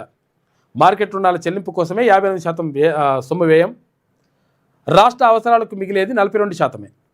ఇక జిఎస్డిపిలో 27% దాటినాయంట అప్పులు. 2025 నుంచి 64 మధ్య కట్టాల్సిన అప్పులు అసలు 3,63,883 కోట్లట. వివిధ కార్పొరేషన్లకు 2.41 లక్షల కోట్ల రూపాయల గ్యారంటీ అప్పులు అదనంగా ఉన్నాయి. రాష్ట్రాల ఆర్థిక పరిస్థితులపై ఆర్బీఐ నివేదిక వెల్లడించింది. ఆరోగ్యం మరింత చేరువ, సర్కారు వారి సమగ్ర ఆరోగ్య సంరక్షణ అని చెప్పేసి ఒక వార్త కనిపిస్తుంది. రాష్ట్ర వ్యాప్తంగా 109 ట్రామా కేర్ సెంటర్ల ఏర్పాటు. ట్రామా కేర్ సెంటర్లు అన్నీ ఉంటాయి. ఇప్పుడు మనము ఈ ఔటర్ రింగ్ రోడ్ నుంచి పోతుంటాం కదా, పోతుంటే అక్కడ టోల్గేట్ల కాడ ఉంటాయి ట్రామా కేర్ సెంటర్లు ఉంటాయి. ఆ ట్రామా కేర్ సెంటర్ మనం ఏమనుకుంటామంటే ఈ టోల్గేట్లో ఉండడానికి అది ఉంటుందేమని చెప్పేసి మనం అనుకుంటాం. కానీ అవి హాస్పిటళ్ళు మనకు సేవ చేయడానికే ఉంటాయి. అవి చాలామందికి ఆ విషయం తెలియదు. ప్రతి 25 కిలోమీటర్లకు ఒక డయాలసిస్ కేంద్రం అంట. ఈఎన్టీ తర్వాత ఐ కేర్, మెంటల్ హెల్త్పై ప్రత్యేక దృష్టి. ప్రజల హెల్త్ ప్రొఫైల్ను డిజిటలైజ్ చేసే కార్యక్రమం. వృద్ధుల కోసం ప్రత్యేకంగా జెరియాట్రిక్ సేవలు. హైదరాబాద్ వాసులకు క్యూర్ హెల్త్ పాలసీ. 11 అంశాలను పరిగణలోకి తీసుకున్న వైద్య శాఖనట. ఇటు బడ్జెట్ సమావేశంలో కొత్త ఆరోగ్య విధానం అని చెప్పేసి ఒక వార్త కనిపిస్తూ ఉంది. ఆరోగ్యం కోసం కొంతవరకు కృషి చేస్తున్నట్టుగా తెలుస్తూ ఉంది. నిజంగా అది చేయాల్సిన అవసరం ఉన్నది కూడా. పొగ తాగేస్తున్నారు, పెగ్గు లేపేస్తున్నారట. ఎవరు? తెలంగాణలో పొగ తాగేస్తున్నారంటే ఎక్కువ శాతం సిగరెట్లు ఇవి తాగుతున్నారట. ధూమపానం, మందు కూడా ఎక్కువనే తాగుతున్నారట. దేశంలో సగటు కంటే చాలా ఎక్కువగా ఉన్నది, డబుల్ కంటే ఎక్కువ ఉన్నదంట తెలంగాణలో. ఎందుకంటే తర్వాత దేశంలో ఫస్ట్ ప్లేస్లో ఉన్నదంట. దేంట్లో? పొగ తాగడంలో, మందు తాగడంలో. ఇది కథ. మద్యం, పొగాకు ఉత్పత్తుల వినియోగంలో తెలంగాణ గ్రామీణం దేశంలోనే టాప్లో ఉందట. నెలకు సగటున 396 రూపాయలు ఖర్చు చేస్తున్నారట. జాతీయ సగటు ఎంత ఉందంటే 158 రూపాయలే. అయితే హెచ్సిఎస్ 2023-24 సర్వేలో ఇవి వచ్చినాయి బయటకు. దేశంలో వాడే కంటే డబుల్ కంటే ఎక్కువ వాడుతున్నారు మందు, పొగ. ఇక స్టెరాయిడ్స్తో కంటికి చేటంట. స్టెరాయిడ్స్ ఎక్కువ వాడితే ఇష్టం వచ్చినట్టుగా వాడితే మాత్రం చాలా డేంజర్ ఉంటుందట. విచ్చలవిడి వినియోగంతో గ్లకోమా బారిన పడే ముప్పు ఉందంట. ఆప్టిక్ నర్వుకు శాశ్వత నష్టం, నిర్లక్ష్యంతో అంధకారం, కళ్ళు పోయే ప్రమాదం కూడా ఉంటుందట. బీపీ, షుగర్, థైరాయిడ్ ఉన్నవారు, స్టెరాయిడ్స్ వాడేవారు ఏడాదికి ఒకసారి పరీక్ష చేయించుకుంటే మంచిగా ఉంటుంది. 40 ఏళ్ళు దాటిన వారు 2 ఏళ్ళకు ఒకసారి కంటి పరీక్షలు, నేత్ర వైద్య నిపుణులు కూడా సూచనలు తీసుకోవాలని చెప్పేసి అంటూ ఉన్నారు. జాగ్రత్తలు తీసుకోవాలి, లేకపోతే కష్టమవుతుంది. ఇప్పుడు ఏదన్నీ ఆగమాగం ఉన్నది కథ. మీ ఇంటికి ఇంటర్నెట్ కనెక్షన్ ఉందా? ల్యాప్టాప్, కంప్యూటర్లు ఉన్నాయా? మీరు ఎక్కువగా తినే ధాన్యాలు ఏవి? జనగణన 2027 ఇంటింటి సర్వేలో అడిగే ప్రశ్నలు ఇవేంట. మొత్తం 33 ప్రశ్నలు ఉన్నాయి. ఏప్రిల్ 1 నుంచి ప్రారంభమవుతున్నాయంట. 2027 ఫిబ్రవరిలో జనగణన శురువు అవుతుందని చెప్పేసి ఒక వార్త కనిపిస్తూ ఉంది. అంటే కేంద్రం జనగణన చేపడతాము, జనగణనతో పాటే కులగణన కూడా చేపడతామని చెప్పేసి కేంద్ర ప్రభుత్వం ప్రకటించింది. ఈ నేపథ్యంలో 2027 అంటే వచ్చే సంవత్సరంలో ఇది జనగణన తర్వాత కులగణన అంతా కూడా జరుగుతుంది. డిఎంకే టైం అయిపోయింది. ఇక తమిళనాడు డిఎన్ఏతోనే తమిళనాడు ఎన్డీఏతోనే ఎల్డీఎఫ్ తర్వాత యూడీఎఫ్లో కేరళ విలవిలలాడుతుంది. కాంగ్రెస్కు అభివృద్ధి ఎజెండా లేదు అని చెప్పేసి ప్రధాని మోడీ అంటున్నాడు. 2 దక్షిణ రాష్ట్రాల్లో ప్రధాని ప్రచారం చేస్తున్నాడు. చెర్లపల్లి అమృత్ భారత్కు నిన్న శ్రీకారం చుట్టి జెండా ఊపి ప్రారంభించాడు. నేటి నుంచి షోరూంల వద్దే వాహన రిజిస్ట్రేషన్లు. వాహనాలు, కార్లు కొన్నా, బైకులు కొన్నా కానీ షోరూంలోనే రిజిస్ట్రేషన్ చేసుకునే అవకాశం ఉందట. ఎందుకంటే పొద్దు నుంచి సాయంత్రం వరకు అయిపోతుంది లెక్క. ఇక మళ్ళీ మనం పోయి ఎక్కడ ఆర్టీఓ ఆఫీస్లో ఇక రిజిస్ట్రేషన్ చేసుకోవాలి, అట్లేం అవసరం లేదంట ఇప్పుడు. అయితే ఇవి కేవలం సొంత వాహనాలకు మాత్రమే. తర్వాత ఇంకా వీటి గూడ్స్ వీటికి పనిచేయదంట. మళ్ళీ అది వేసుకోవాలి అక్కడనే. ద్విచక్ర వాహనాలు, కార్లకు మాత్రమే రాష్ట్ర వ్యాప్తంగా నూతన విధానం. రవాణా శాఖ కార్యాలయంలోనే వాణిజ్య వాహనాల రిజిస్ట్రేషన్ ఉంటుందంట. మన ఇసుక మన వాహనంతో అక్రమాలకు చెక్కు. ఆన్లైన్లో యాప్ ద్వారా ఇసుక బుకింగ్ చేసుకోవచ్చంట. 1 నుంచి 2 రోజుల్లో ఇంటి వద్దకే సరఫరా ఇసుక. తొలుత కరీంనగర్, నిజామాబాద్, ఖమ్మం, భద్రాద్రి జిల్లాల్లో అమలు చేయడం కోసం ప్రయత్నం చేస్తున్నారట. ఇరాన్ వైపు అమెరికా సేనలు చూసుకో ఇక బాంబులు పంపిస్తున్నట, యుద్ధ నౌకలను పంపిస్తున్నట మనోడు. పరిస్థితిని నిశితంగా గమనిస్తున్నామన్న ట్రంప్. యుద్ధ విమాన వాహక నౌకలు సహా భారీ స్థాయిలో బలగాలను పంపినట్లు వెల్లడి. ఇరాన్, అమెరికా పరస్పర హెచ్చరికలతో ఉద్రిక్తత నెలకొంటుంది. ఇక WHO నుంచి తప్పుకుంది అమెరికా. ట్రంప్ నిర్ణయంపై అమెరికా నిపుణులు మండిపడుతున్నారు. అట్టెట్టే చేస్తారా నాయన అని. ఫిబ్రవరి 11న మున్సిపల్ పోల్స్ ఉండే అవకాశం ఉందని చెప్పేసి క్వశ్చన్ మార్క్తో ఒక వార్త. గ్యారంటీ కాదు ఇది, క్వశ్చన్ మార్క్ తోటి. ఈ నెల 27న షెడ్యూల్ విడుదల. రాజకీయ వర్గాల్లో ఊహాగానాలు. 116 మున్సిపాలిటీలు, 7 కార్పొరేషన్లకు ఎన్నికలు జరుగుతాయి. ఇక 2,996 వార్డులు, 52,43,23 మంది ఓటర్లు ఉన్నారంట. పురుషుల కంటే మహిళలే ఎక్కువ ఉన్నారట ఈ ఓట్లలో.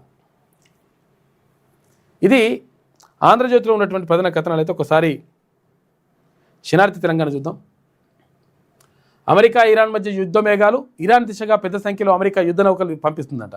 ప్రకటించిన ప్రెసిడెంట్ డొనాల్డ్ ట్రంప్ యురేనియం శుద్ధిని మొదలు పెడితే దాడి తప్పదని హెచ్చరిక. అణు కార్యక్రమాన్ని చిన్నాభిన్నం చేస్తామని స్పష్టం. దాడి చేస్తే తీవ్ర పరిణామాలు ఉంటాయని చెప్పేసి, పర్యవసానాలు ఉంటాయని ఇరాన్ అంటుంది. ఇరాన్ కూడా అట్టెట్లయితే నువ్వు చేస్తే మేము ఊకుంటామని చెప్పి అంటుందట ఇరాన్.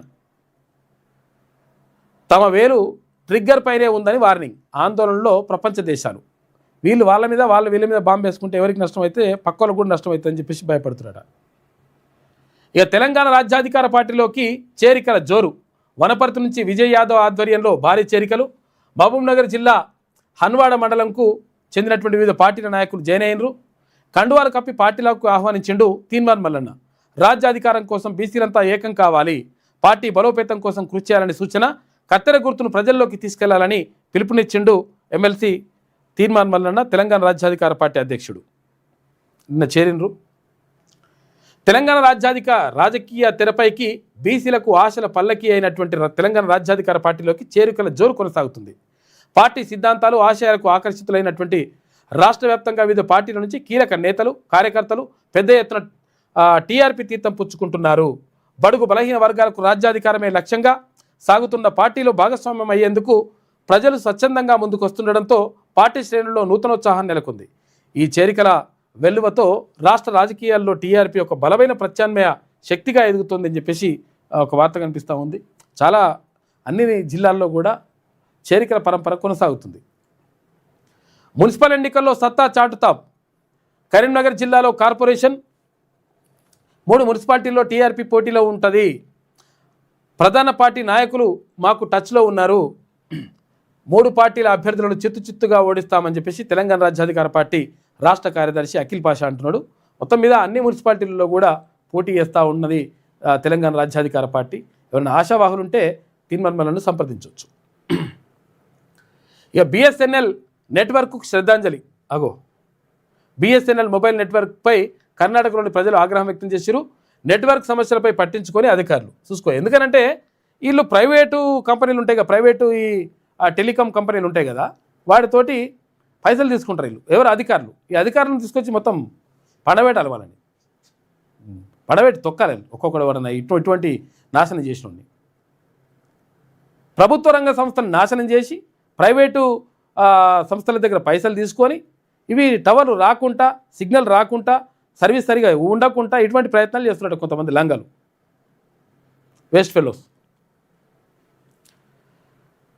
ఇక నెట్వర్క్ సమస్యలపై పట్టించుకొని అధికారులు నివాళులు అర్పిస్తూ నిరసన తెలిపిన శివమొగ్గ జిల్లా వాసులు. నివాళులు అర్పించినట్టు బిఎస్ఎన్ఎల్కి హూంచా గ్రామంలోని టవర్కు శ్రద్ధాంజలి ఫ్లెక్సీ ఏర్పాటు చేసిండ్రు. మేము బిఎస్ఎన్ఎల్ వినియోగదారులం, మాకు నెట్వర్క్ అందించాలని డిమాండ్ చేస్తున్నారు. చూసుకోగా మధ్యప్రదేశ్లో దారుణం. మౌలో కలుషిత నీరు దాగి 22 మందికి అస్వస్థత అయిందట. 9 మంది చచ్చిపోయి పరిస్థితి విషమంగా ఉంది. కలుషిత నీటి సరఫరాపై రాష్ట్ర సర్కార్ మండిపాటు.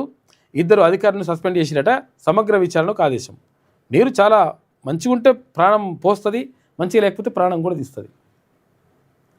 విచారణ ద్వారా అన్ని విషయాలు తెలుస్తాయి, కేటీఆర్ వ్యక్తిత్వ హరణం అనడం సరికాదు అని చెప్పేసి మహేష్ కుమార్ గౌడ్ అంటుండు.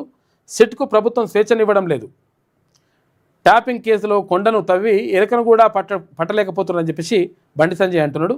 నువ్వు ఎన్ని నోటీసులు ఇచ్చినా ఎన్ని అక్రమ కేసులు పెట్టినా మాకేం ఇబ్బంది లేదు అని చెప్పేసి హరీష్ రావు. చట్టపరంగా మాత్రమే ఫోన్ ట్యాపింగ్ చేస్తారు. మాజీ ఐపీఎస్ అధికారి బీఆర్ఎస్ నేత ఆర్ఎస్ ప్రవీణ్ కుమార్ ఏమన్నాడు, గతంలో బీఆర్ఎస్ అంటే ఆయన బీఎస్పీలో ఉన్నప్పుడు, బీఎస్పీ రాష్ట్ర అధ్యక్షునిగా ఉన్నప్పుడు కేసీఆర్ నా ఫోన్ను ట్యాపింగ్ చేసిండు, తర్వాత దొంగ పనులు చేస్తూ ఉన్నాడు, అక్రమంగా నా ఫోన్ను వింటా ఉన్నాడు అని చెప్పేసి ఆరోపించిండు అప్పుడు ఆర్ఎస్ ప్రవీణ్ కుమార్.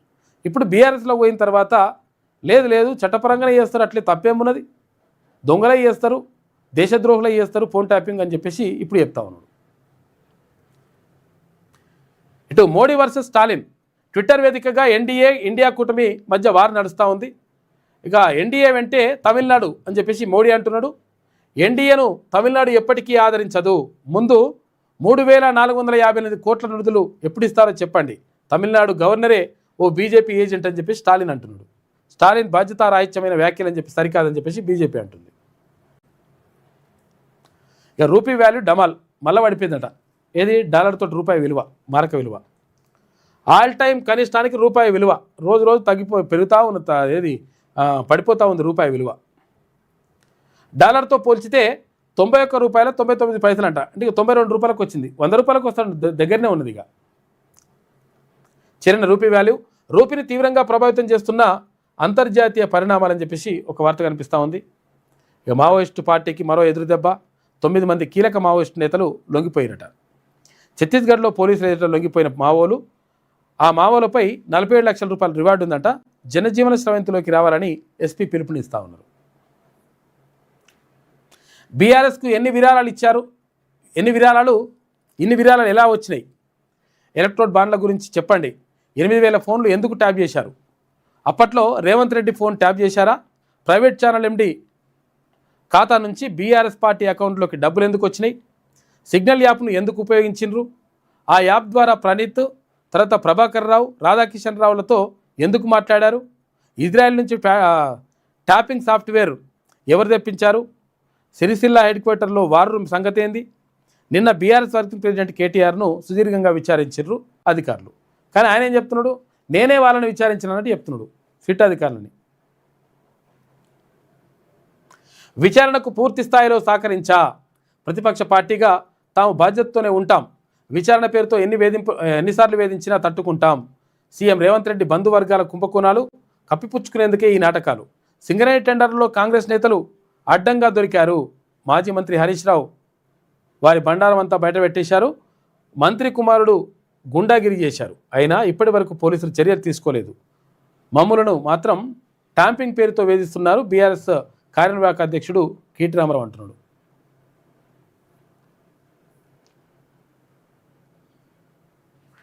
ఇక చుక్క నీటిని కూడా వదులుకోం, కృష్ణా గోదావరి నీటిలో మా వాటా మాకు దక్కాల్సిందే, తెలంగాణకు అన్యాయం జరిగితే ఊరుకోబోం, ఇటు రాష్ట్రంలో 85% జనాభాకు సన్నబియ్యం అందిస్తున్నాం, రైతులందరికీ బోనస్గా 19,000 కోట్ల రూపాయలు అందించాం, అర్హులందరికీ రేషన్ కార్డులు ఇచ్చాం, మా ప్రభుత్వం అభివృద్ధికి కట్టుబడి ఉంది, రాష్ట్ర మంత్రి ఉత్తమ్ కుమార్ రెడ్డి మాట్లాడాడు.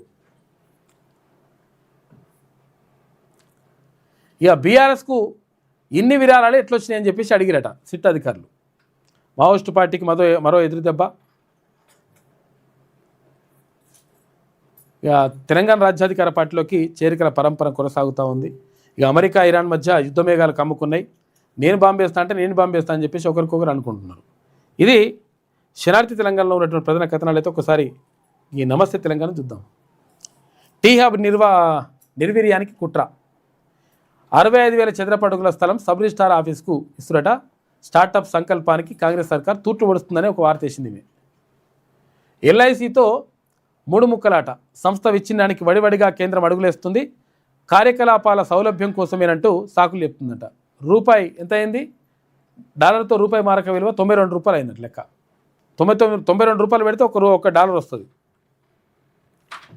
నిలదీసిన కేటీఆర్ నీళ్లు నమిలిన సిట్టు చూసుకో. ఇక దేంతో ఉన్న వాళ్ళు అర్థమవుతలేరా నాయన. ఇప్పుడు ప్రశ్నలు అడిగింది సిట్టు అధికారులా లేకపోతే కేటీఆరా? కేటీఆర్ అడిగితే సిట్టు అధికారులు నీళ్ళు నమిలిరట. ఏమైతుంది, ఏం సంగతి, మీ సంగతి ఏంటంటే ఓ sir sir sir sir sir అన్నట. ఇట్లున్నది కత్తిగా. ఎవరు నీళ్ళు నమ్ముతారు, ఎవరు అడుగుతారు ప్రశ్నలు అడిగిందేమో. ఇప్పుడు ఏమైందంటే అసలు యాక్చువల్గా ఒక పిల్లం భార్య ఇంట్లేసి కొడుతుందట మొగని. బాగా తాగొస్తావరా నాయన నీ సంగతి ఏందని చెప్పేసి ఇంట్లేసి కొడుతుందట చీపురుగడ్డతోటి. కొడుతుంటే ఇక భర్త ఏమంటుందంటే ఇజ్జత్ పోతుంది కదా, బయట అందరు మొత్తం ఇంట్లేసి కొడుతుంటే సౌండ్ వస్తుంది బయటకు. ఈ సౌండ్ వస్తుంటే అంటున్నట, ఇక భర్త అంటున్నట, ఎందుకంటే ఇజ్జత్ పోతుంది కదా, సావు నీ తల్లి సావు నీ అవ్వా, ఇట్లా ఇంకా నకరాలు చేస్తావా సావు అంటున్నట. కొడుతుందేమో పెన్లా మొగని కొడుతుంది.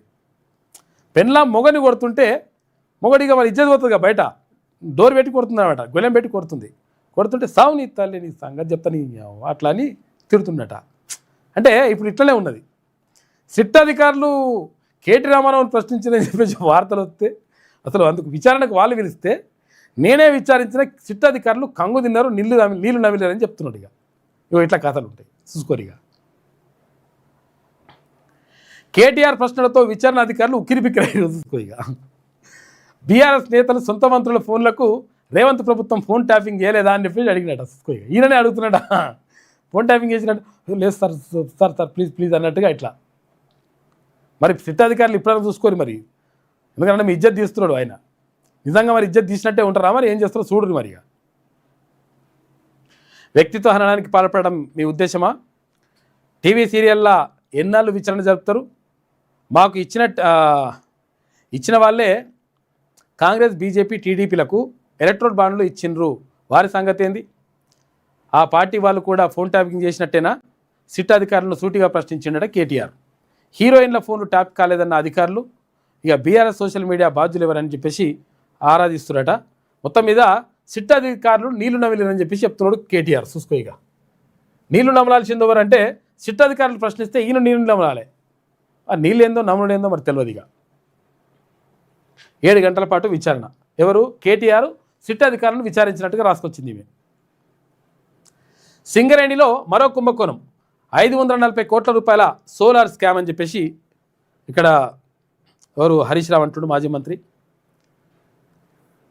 నెక్స్ట్ టార్గెట్ ఆర్ఎస్పీనట. ప్రవీణ్ కుమార్కు సజ్జనార్ లీగల్ నోటీసులు. సిట్ పేరిట ఇప్పటికే హరీష్ రావు కేటీఆర్ విచారణ. బీఆర్ఎస్ నేతల లక్ష్యంగా సర్కారు అడుగులేస్తుందని చెప్పేసి ఒక వార్త కనిపిస్తూ ఉంది. ఇక సిపి సజ్జనార్కు విచారణ అర్హత లేదు, ఆయనపైనే ఫోన్ ట్యాపింగ్ ఆరోపణలు ఉన్నాయి. సిట్ విచారణ నుంచి ఆయనను తప్పించాలి. రాక్షసానందంతో రేవంత్ రాజకీయ వికృత క్రీడ అని చెప్పేసి ప్రశ్నిస్తున్నందుకే కేటీఆర్ హరీష్లపై కక్ష సాధింపు బీఆర్ఎస్ ప్రధాన కార్యదర్శి ఆర్ఎస్ ప్రవీణ్ కుమార్ అంటున్నట్టుగా ఒక వార్త కనిపిస్తూ ఉంది. ఇక డైవర్షన్ల డ్రామా, లీకుల హంగామా. అసమర్థ రేవంత్ సర్కార్కు తెలిసినవి అవే. వైఫల్యాన్ని దాచేందుకు రోజుకో కట్టుకథ. సింగరేణి స్కామ్ డైవర్షన్కే సిట్ విచారణ. 2 ఏళ్లుగా వ్యక్తిత్వ హననం చేస్తున్నారు. నా పరువుకు కలిగిన నష్టానికి బాధ్యులు ఎవరు? దీనిపై ప్రాణం పోయేదాకా కొట్లాడతా. హీరోయిన్ల ఫోన్లు ట్యాప్ చేశారని లీకులు మీరే ఇస్తారు, అవన్నీ అబద్ధమని మీరే రాస్తారు. మీడియా సమావేశంలో కేటీఆర్ భావోద్వేగం. బామ్మర్ది గుట్టు తప్పుకున్న బట్టి రేవంత్తో ఇక తాడో పేడో తేల్చుకోవాలని నిర్ణయం అని చెప్పేసి ఇట్లా వీళ్ళిద్దరు కొట్లాడుకుంటారు. రేవంత్ రెడ్డి బట్టి విక్రమార్క కొట్లాడుకుంటున్నారని చెప్పేసి ఇటు రాసుకొస్తుంది. కొట్లాడకపోతే కొట్లాడుకోవాలని. ఇవాళ సింగరేణి బోర్డు మీటింగ్ ఉంటుంది. వరుస వివాదాల నేపథ్యంలో సమావేశం. తొలిసారి హాజరవుతున్న కేంద్ర మంత్రి ఇక స్టేక్ హోల్డర్లతో భేటీ కానున్నాడు కిషన్ రెడ్డి. కాకపోటు వేసినట్టు ఇవాళ. బాగా చదువుకో బిడ్డ. బీఆర్ఎస్ అధినేత కేసీఆర్ పెద్ద మనసు. దివంగత పార్టీ నేత కుటుంబానికి అండగా నిలిచిండు. సుకీర్తన మెడిసిన్ చదువు కోసం సాయం చేసిండట. మంచి పని చేసిండు. ఒకవేళ ఎవరికైనా కావాలనుకుంటే, పైసలు కావాలనుకుంటే, చదువు కావాలనుకున్నా, ఏం కావాలనుకున్నా కానీ కేసీఆర్ దగ్గర కొర్రి మంచిగా సాయం చేస్తాడు. పోయి అక్కడ ఫామ్ హౌస్ కాడ లైన్ కట్టుర్రి, ఏం కాదు మంచిగా ఇస్తా అంటుండు. కాక మరి పెద్ద పెద్ద పోటీలు కూడా వేసిరు కాబట్టి ఏమైనా పైసలు కావాలనుకుంటే, చదువు కోసం కానీ లేకపోతే ఆరోగ్యం కోసం కానీ దీనికి పైసలు కావాలనుకుంటే కేసీఆర్ ఇస్తందుకు రెడీగా ఉన్నట్టున్నాడు. పోయి అడపోయి కూర్చుంటే అయిపోతుంది లెక్క. జనగామలో కాంగ్రెస్ గుండాయిజం. మంత్రి సీతక్క సమక్షంలో ఎమ్మెల్యే పల్లాపై దాడికి యత్నం. ప్రతిఘటించిన అడ్డుకున్న బీఆర్ఎస్ నాయకులు, కార్యకర్తలు. కాంగ్రెస్ బీఆర్ఎస్ నాయకుల మధ్య తోపులాట, ఉద్రిక్తత. కాంగ్రెస్ నాయకుడు ఓవర్ యాక్షన్, మద్యం మత్తులో చిందులు అని చెప్పేసి ఇట్లా ఎవరు ఆయననట ప్రతాప్ రెడ్డికి తర్వాత పల్లా రాజేశ్వరరెడ్డికి మధ్యలో నేటి నుంచి షోరూంల వద్ద రిజిస్ట్రేషన్ అట. ఏది? కార్లు, బైకులు. ప్రయోగాత్మక రిజిస్ట్రేషన్ విజయవంతం, వాహనదారుడికి పత్రాలు అందజేసిన జేటీసీ అని చెప్పేసి ఒక వార్త. సబ్ రిజిస్ట్రార్ ఆస్తులు 100 కోట్ల రూపాయలంట. వెలుగులోకి రంగారెడ్డి జిల్లా సబ్ రిజిస్ట్రార్ భాగవతం. 27 ఎకరాల వ్యవసాయ తర్వాత ఎకరం వాణిజ్య భూమి ఉందట. లగ్జరీ కార్లు, ఫామ్ హౌజు, కేజీకి పైగా బంగారం ఉందట. కిలోకు పైన ఉందట బంగారం. ఏసీబీ సోదాల్లో 9 లక్షల నగదు స్వాధీనం. లిక్కర్ కంపెనీలోనూ మధుసూదన్ రెడ్డి పెట్టుబడులు ఉన్నాయట. ఒకే రోజు 8 చోట్ల సోదాలు నిర్వహిస్తే అక్రమాస్తులు గుర్తించిండ్రు అధికారులు. ఇది నమస్తే తెలంగాణ రాసుకొస్తున్నటువంటి కథనం అనమాట. కాబట్టి మొత్తం మీద మనం అర్థం చేసుకోవాల్సింది ఏంటంటే, అసలు యాక్చువల్గా చూసిరు కదా, సిట్టు అధికారులు కేటీఆర్ని ప్రశ్నిస్తే, కేటీఆర్ని ప్రశ్నలు అడిగితే కేటీఆరే సిట్ అధికారులు ప్రశ్న అడిగినట్టుగా రాసుకొచ్చిండ్రు పేపర్లలో. అంటే ఎవరి ప్రయోజనాల కోసం రాస్తున్నా చూడరు, మీరు అర్థం చేసుకోవాలి మనం ఇక్కడ. తర్వాత వార్తలన్నీ కూడా వాళ్ళకి అనుకూలంగా, తర్వాత యాక్చువల్గా వాళ్ళు ఎంతో మంచోళ్ళు అన్నట్టుగా, శుద్ధపూతలు అన్నట్టుగా ఇట్లా రాసుకొస్తుంటారు అనమాట, ఎవరికైనా సంబంధించి. కాబట్టి బీసీల కోసం, ఎస్సీ ఎస్టీ మైనార్టీల కోసం ఎవరు రాస్తూ ఉన్నారు, తర్వాత నిజంగా బాధితుల పక్షాన ఎవరు నిలబడతా ఉన్నారు, నిజంగా అసలు జరుగుతున్నటువంటి పరిణామాలకు ఏం జరుగుతూ ఉంది, తర్వాత సమసమాజ స్థాపన కోసం ఎవరు ప్రయత్నం చేస్తూ ఉన్నారనే విషయాన్ని మనం క్లియర్గా అబ్జర్వ్ చేస్తే అర్థమవుతుంది. పేపర్లలో వస్తున్నటువంటి కథనాలేంది, ఆ కథనాల వెనుక ఉన్నటువంటి మతలబులేంది, వీటన్నిటిని కూడా తెలుసుకోవాల్సిన అవసరం ఉన్నది.